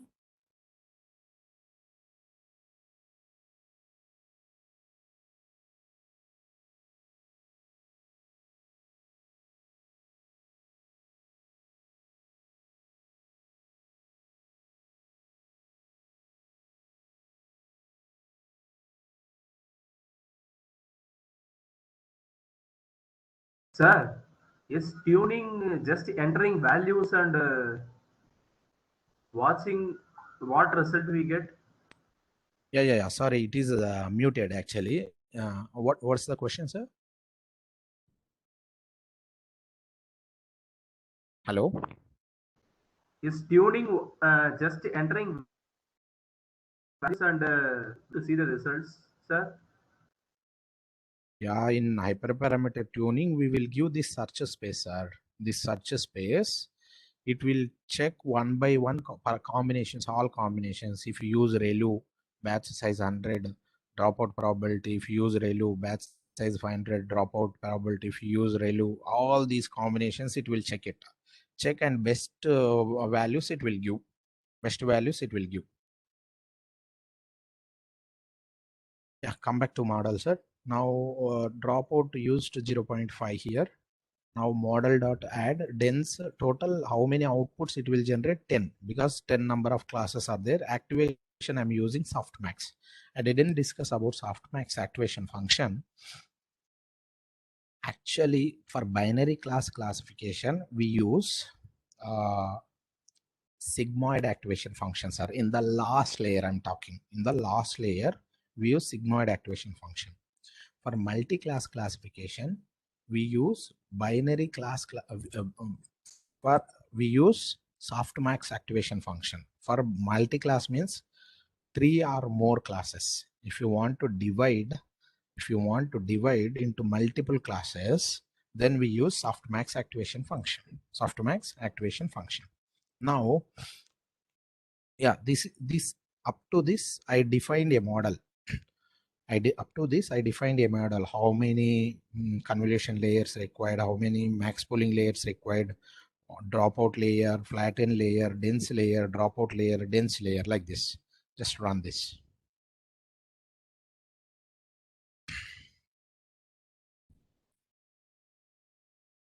Right. Now we will compile this model. Okay. We will compile. How can we compile? See this model.compile. See loss. I told loss function. What is the loss we are using? Directly we are importing from keras into losses, categorical cross entropy loss function I'm using. Okay, that function is a mathematical function. So simply I'm importing that categorical cross entropy loss function. Now I'm using optimizer. Which optimizer? Keras. From optimizers I'm importing ADA delta optimizer. Now metrics accuracy I want to result in the form of accuracy. Okay, in the form of accuracy. What is the accuracy? Number of corrected samples by total number of samples. Number of corrected samples by total number of samples. Suppose corrected sample means doc image is classified as in this case one is classified into one group, two classified into two group, three classified into three group, three classified into any other group except three means that is wrongly classified. So such accuracy we require total number of correct samples by total samples. So that in that format I need. Now see, the optimizer controls the learning rate. Previously learning rate in backpropagation we discussed. So the optimizer controls the learning rate here. So we are using Adam or ADA delta. So Adam or ADA delta, anything you can use it. Delta as our optimizer. ADA delta. ADA delta. So previously I used Adam actually. Previously I used Adam actually. ADA delta. So is generally good optimizer to use for many cases. Actually Adam is good optimizer. Sometimes we require ADA delta also. The ADA delta SGD optimizer adjusts the learning rate throughout the training. What's the meaning of this? Suppose if that learning rate in eta value is very big, just imagine what I'm saying. I'm telling to the model, please learn quickly. Please learn quickly. What will happen? It will learn quickly, but it will learn some features only, some features. If eta value is very small, I'm telling learn slowly, but extract all features. So the learning rate determines how fast optimal weights for the model are calculated. A smaller learning rate may lead more accurate weights. Okay, but the time it takes to compute the weights will be longer. Okay, it's a inversely proportional. If you give eta value is very small, it will take a long time, but it will learn accurate weights. If eta value is very big, it will not find that much accurate weights, but it will run very quickly. So this will be handled by this Adam or ADA delta optimizer. Now come to categorical cross entropy. This is the most common choice for multi-class classification, and a lower score indicates that model performing better. Okay, what's the meaning of loss is less? Obviously the model is performing better. Now accuracy is a metric. Okay, accuracy is a metric. Now I am fitting the model. Now I compiled, see, means I'm using this categorical cross entropy, I'm using this optimizer, I'm asking this metric accuracy in the form of accuracy. I'm representing. Now model.fit. What I am doing, I am started training the model. I think I didn't, yeah, I have to run this. Right. Sir, but initially you have assumed, no, sir. Initially you have assumed those how much samples values to be trained values.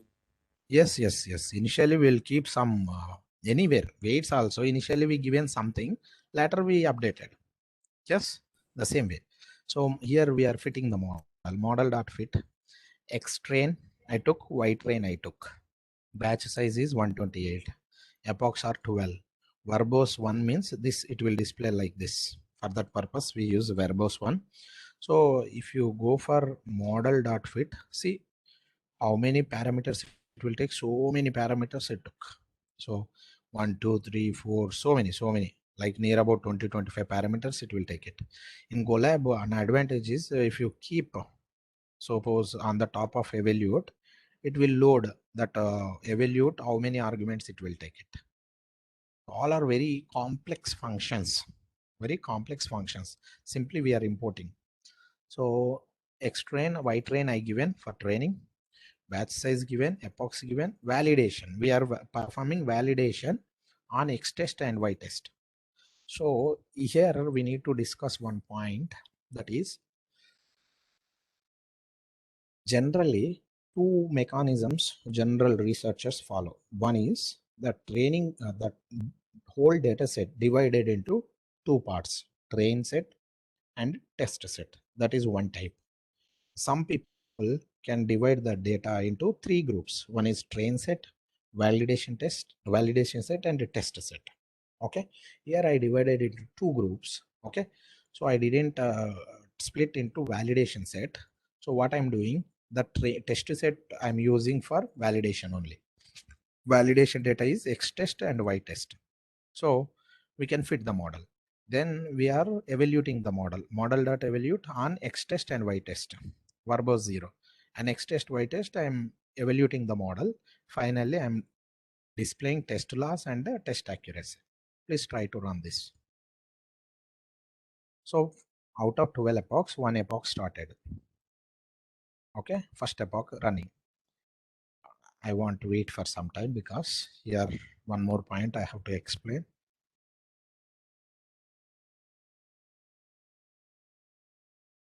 Very slow it is.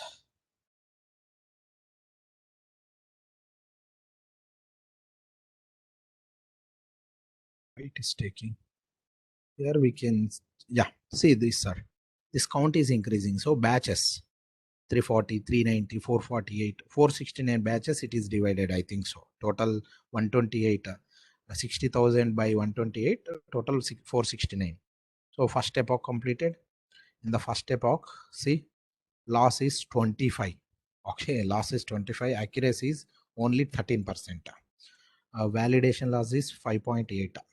Okay, accuracy is 25% only. Next, second epoch, loss reducing, accuracy increasing. See here, validation loss decreasing, accuracy increasing. Slowly our model is converging, going towards converge.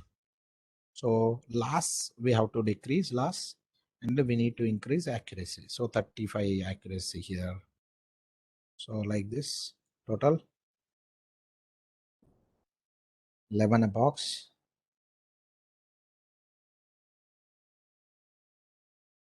After 12 epochs,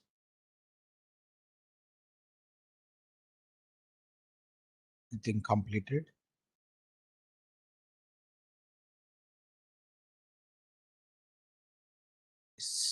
Slow. What is the loss? What is the validation loss? 1.1. And what is the validation accuracy? 0.67 means 67%. So why it's running so slow?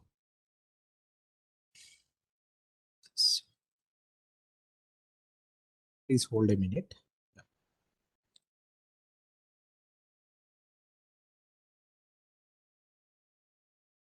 Now what I'll do, so we need to complete this first.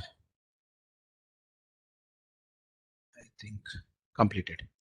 So how much test accuracy we got? 67.5. Test loss is 1.1. We got it. Now I'll show you one simple change. Here instead of Adam, I'll use Ada delta. I'll use Adam. Okay, Adam. I'll use it. See now, observe.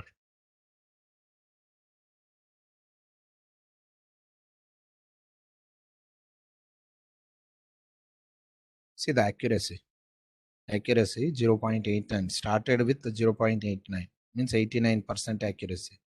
Loss you see 0.08, validation accuracy you see 0.98, means 98% accuracy it's giving.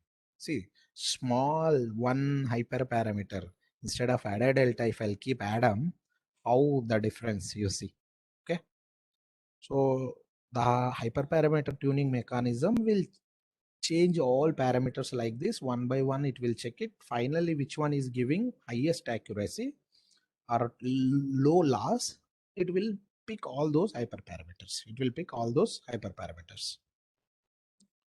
See how many 9 epochs completed. Now come back to our PPT that it will run.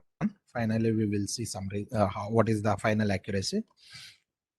So this is handwritten digit classification.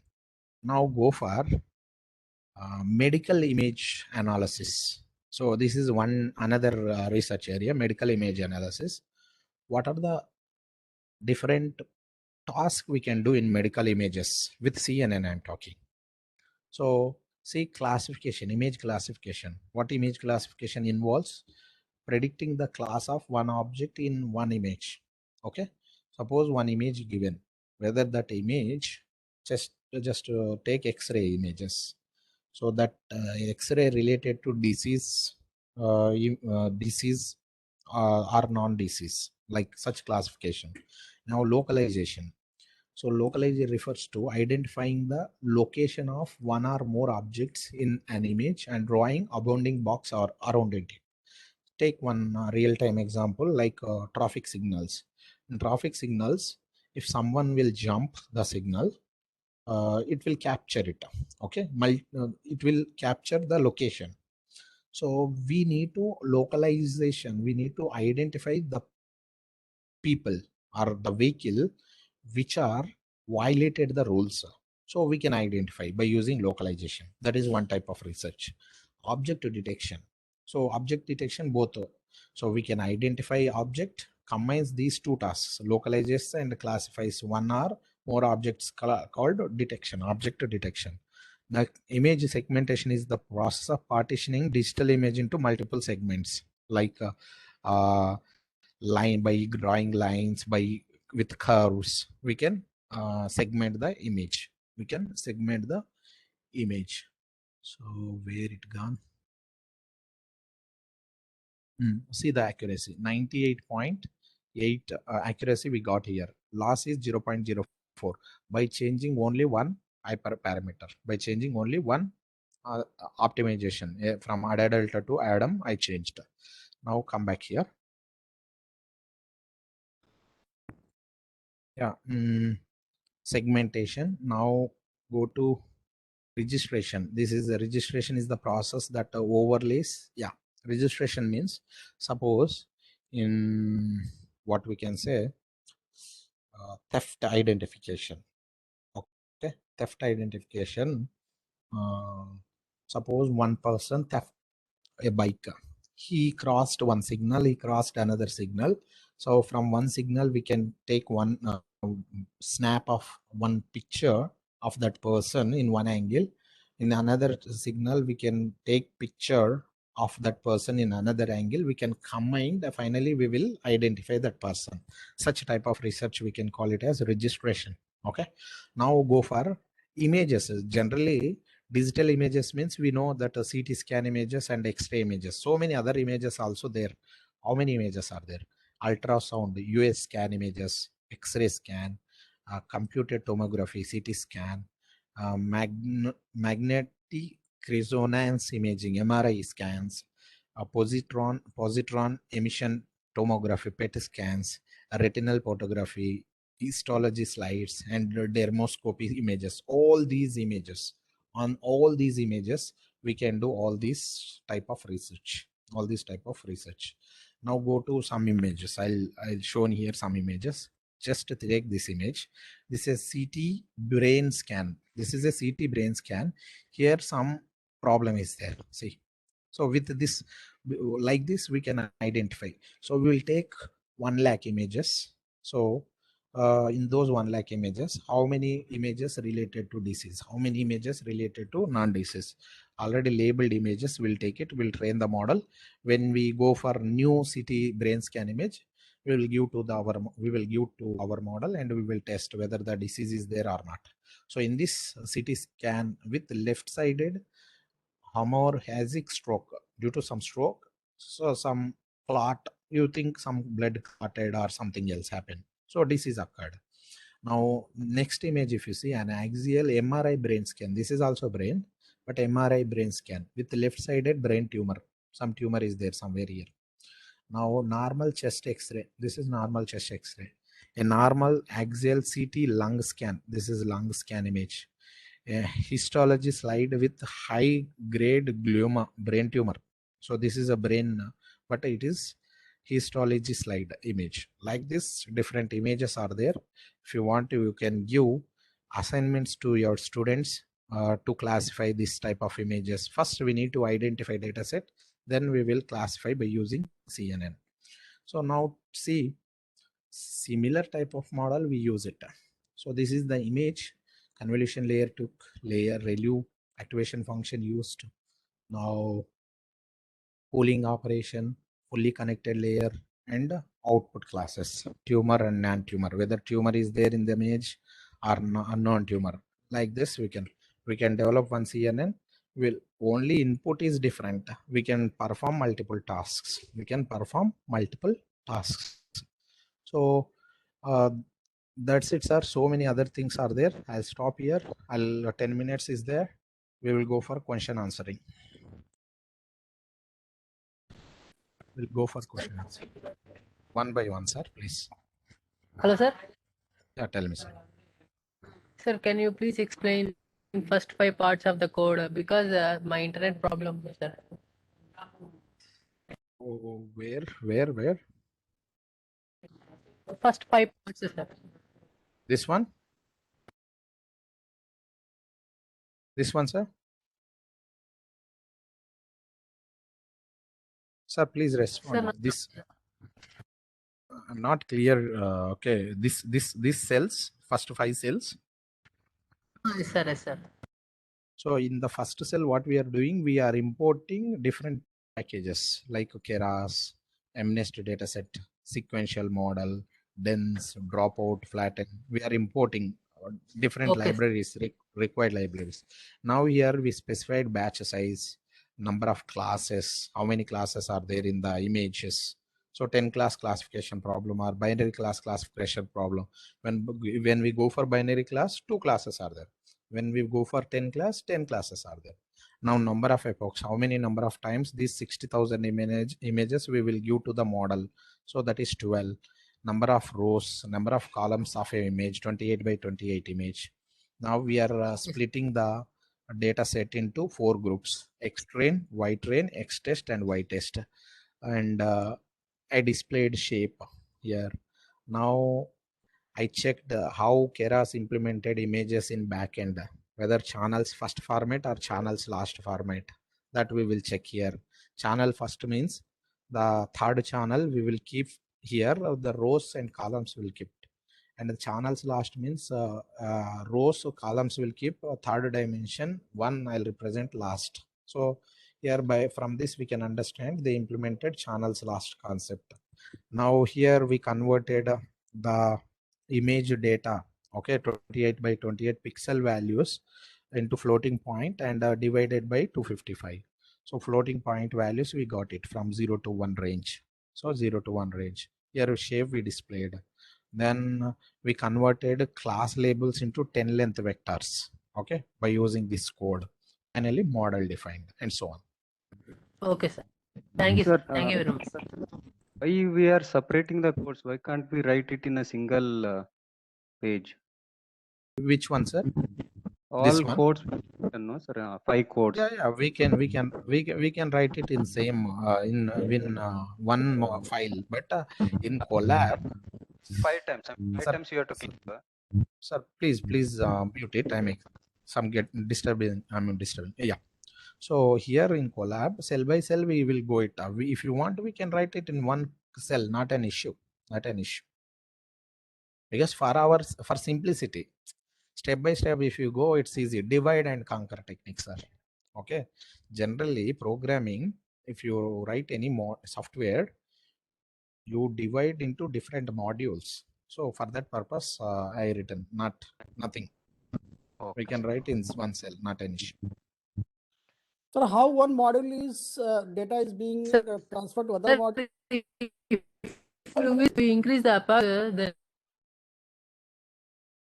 Sir, multiple people asking questions, so very difficult to address one by one. Ask. the accuracy makes. Ma'am, I think your voice is breaking. I'm not getting. Hello, sir. Yeah, tell me. Sir, I want to ask that could you please explain that reshape part means how that reshape works in I This think one? third or fourth, sir, please go up. This one? Yeah, extrain dot reshape 0. Yeah, that. Yeah. This, sir. See here, backend I'm imported into K dot image data format. How? See, sir, I'll tell you. Okay. Yeah, just I'll go for where is online whiteboard. Yeah, this one is always disturbing me. This panel. Just wait, sir.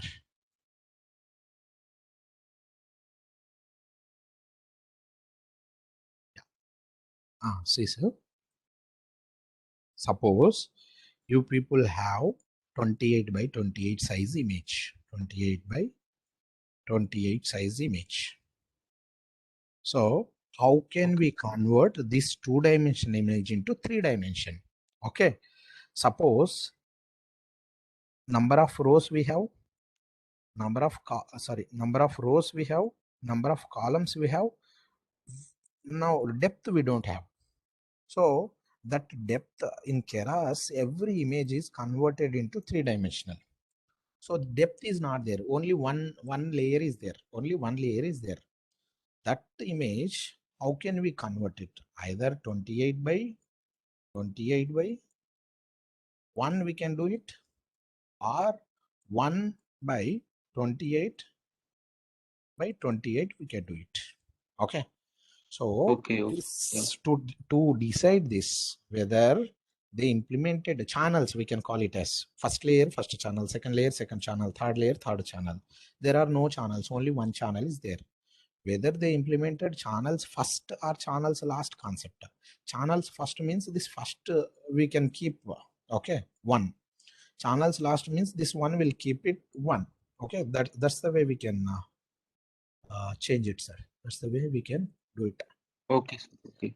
Thank you, sir. And sir, one more question I have means, can you please explain means where we use difference between CNN, RNN, and ANN when the application purpose means where generally we use. I can say, sir, please hold for one day. And next day, I'm going to display say RNN. In that time, I'll show the difference. After in the first slide itself, I'll explain. Okay, sir. Okay, thank you. Excuse me. Yeah, Sir, in Collab, sir, each and every section has been separated here. Then how one after running data is transferred to other sections, sir? Each are interconnected, and I'm not interconnected, sir. See, just to see here. Here we define model. Okay, model is here. I'm taking here model.compile. So each cell is actually code we are splitting, but actually this is only one collab, one collab notebook only. This one is. So cells are different. For our convenient, we written in different cells. But there after this statement is running means there is a connection is there. Otherwise, how can one? So see now, we are fitting model here in this cell. Interconnection is there. It's a one collab only, one collab notebook only. But in different cells we written. That's it.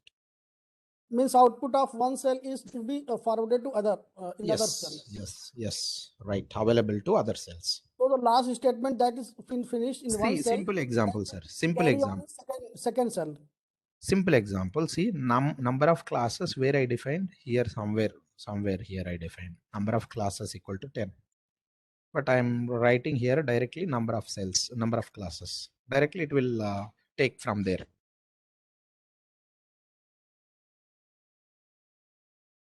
Next Sir? one, sir. Yeah, tell me, sir. Sir, if we have a color image, we don't need to convert that image, sir, into three-dimensional. Color image also we have to convert, sir. Color images, see, same. Just go here. Color image generally generally what it is, just take 20 by 20 by 3. What is the meaning of 20 by 20 by 3 means? Like this. Three channels are there. Okay, 3 channels are there. So if they implement channel first we need to convert this into 3 by 20 by 20. Right? Generally we will represent channels last concept. So we have to convert it. Okay, sir. Actually, Okay, sir. this one is not required even, because 2-dimensional we are converting to 3-dimensional. So by default it is 20 by 20 by 3 channels last concept. If they implemented channels first, we will convert this one to 3 into 20 by 20. 3 Okay, by sir. 20 by 20. Right. Sir, generic question. Sir, Yeah, tell me, ma'am. sir, the PPT that you shared today, right? We will get after tomorrow's session, sir. I'm not getting, ma'am. PPT we will share. Okay. Yeah, I mean, tomorrow also we will continue with the remaining slides, right? Tomorrow's session also. Yes, yes, After yes. tomorrow's session, we will get the entire PPT. Yes, actually I'm planning to share tomorrow only whole PPT. Okay, sir. Okay, sir. Thank you, Okay. sir. Thank you so much. Right. Sir, and can we get this So, means code file notebook? Yeah, sure, sir. Better I'll download and share. Okay, I'll download. Okay, How sir. can we download? I'll show you, sir. Just go here. Just go download here. Download. So I don't know. I think I'm not in the groups. I think so. I'll share to organizers. They'll share with you. They'll share in the group. Sir, Okay, previous sir. sessions basics also, sir, where you depicted. Yeah, that showed. there is no that basics, no? Yeah, First day, basics yeah, part. I'll share. I'll inform to them. I'll share. I'll share. No Sure, problem. sir. Thank you so much. and sir, Uh, sir, last question, sir, from my side. Sir, no, basically, artificial intelligence being used in medical science, and in medical science, generally CT scan and MRI is being printed on plastic means film. Then how you get these images on our real paper, or in that means how can we get these images to train? As these yeah, images sir. are printed on plastic film, no? Sir, in hospitals, they can see due to some disease. So again, if you go due to some external disturbances, or due to some uh, virus or bacteria or fungus entered in our body, it will disturb DNA sequence. Due to that, DNA protein will different protein will generate, then disease will occur. From scan we can scan images in hospitals. Those images, researchers what they collect from hospitals, okay, by scanning doctor will say whether disease occurred or not. So such images, such suppose one big hospital is there, from that hospital over 10 years scan images we collected.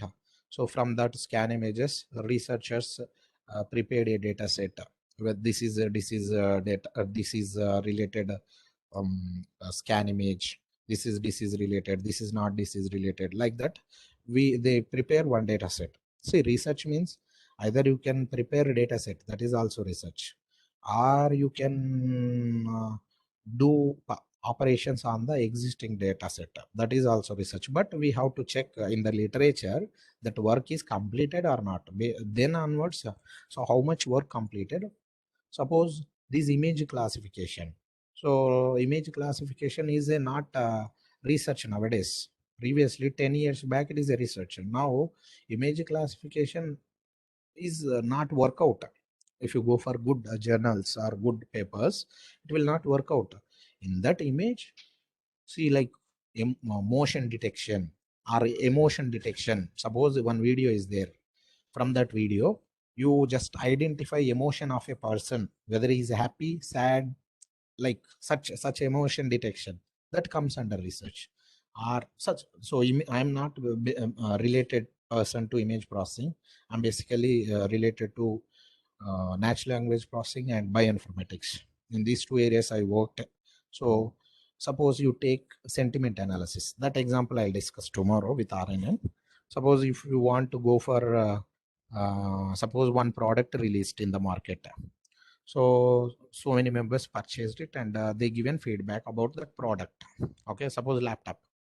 Okay, that feedback the company people will collect it. They can identify, they can go for emotion analysis or sentiment analysis, whether they are giving positive reviews or negative reviews. If they give an negative reviews, on which part they given negative review, camera is not good, okay, speed is not good, like that. Okay, based on that analysis they can overcome they can overcome the problems in that product, and they can release new product. Okay, by overcoming those, yeah, it is useful in such way. So there we can design our machine learning models. See, deep learning is a part of machine learning only, but some variations. In machine learning, we need to extract features. In deep learning, automatically it will do it. Okay, so I hope I addressed your question, sir. Yes, sir, got it. And sir, one last one. That one is being as application basis. How can this ANN or deep learning and machine learning that can be used for computer networks, like fraud detections, or any phishing or any threat detection, like that, or in any security purpose, network security, or in data center infrastructure? How that can Maybe I'm not that much familiar, sir, but I can, with my knowledge, I can guess where we can use the CNN or RNNs. Maybe suppose in a network, whether there is a what we can say, digital electronics, one concept is there, sir. Stuck at zero, stuck at one concept. Have you know that concept, sir? Maybe that whether the connection is there or not, to check that, maybe we use it, but I'm not familiar how deep learning we are using in networks.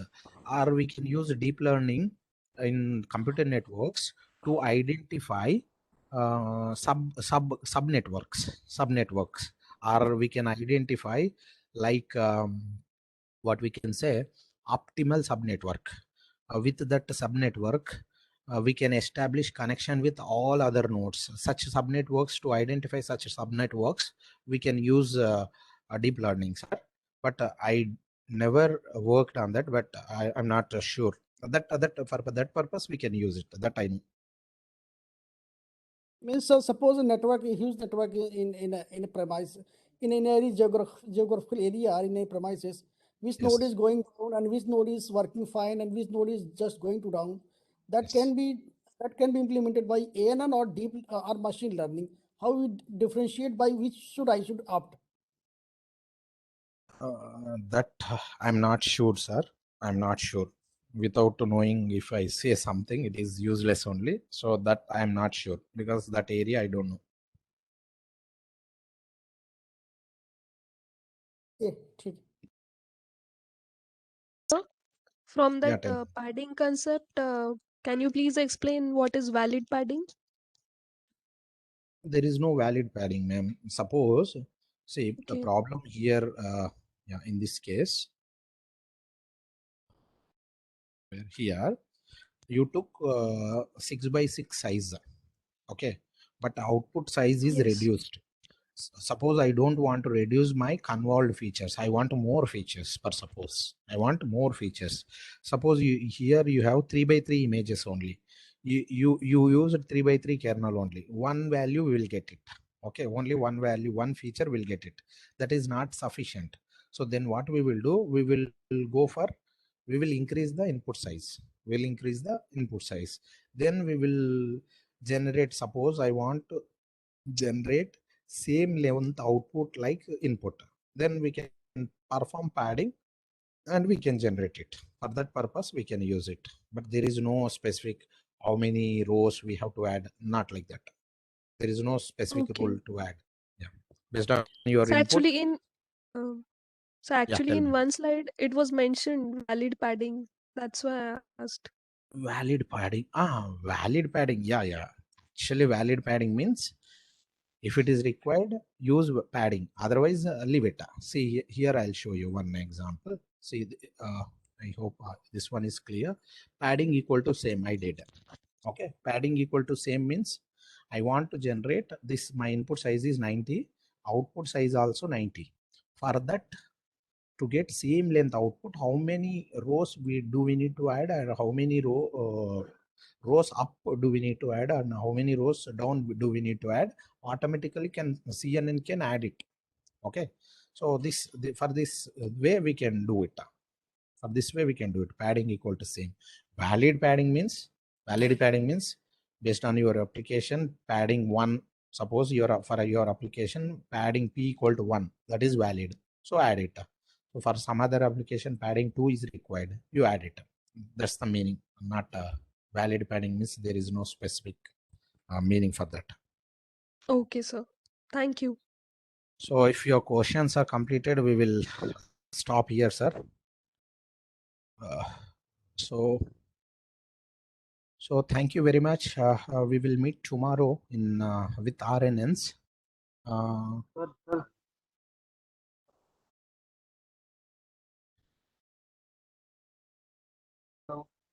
Yeah. How is the previous sequence like AG, PCA is given CNN value as a Sir, main? your voice is very low. Your voice is very low almost. Sir, how is the DDS sequence like AG, PC, AG are given CNN value? How is convert? How is I'm understanding. Any other participants? If you understand the question, please tell me once, or otherwise you type in chat box. Sir, I typed one question in the Q&A. Could you please check it, sir? Tell me, sir. Question, tell me, because so many. Okay. No. I specifically kept it in Q&A. There is an option Q&A. I have kept it in that. It is more related to application side.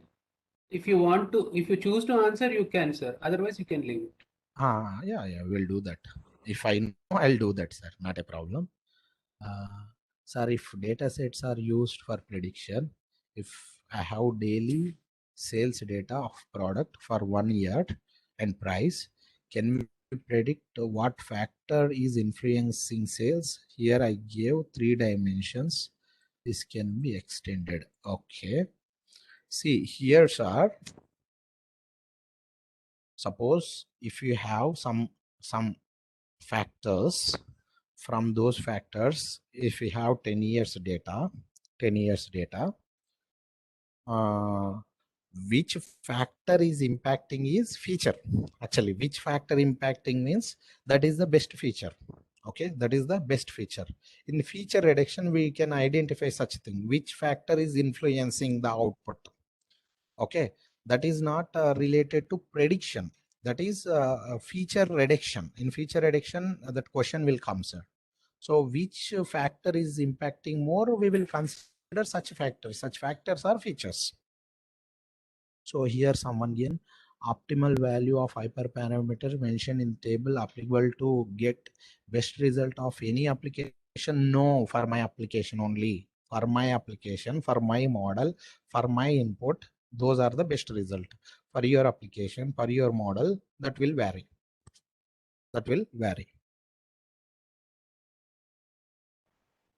Okay, sir, we will wind up here.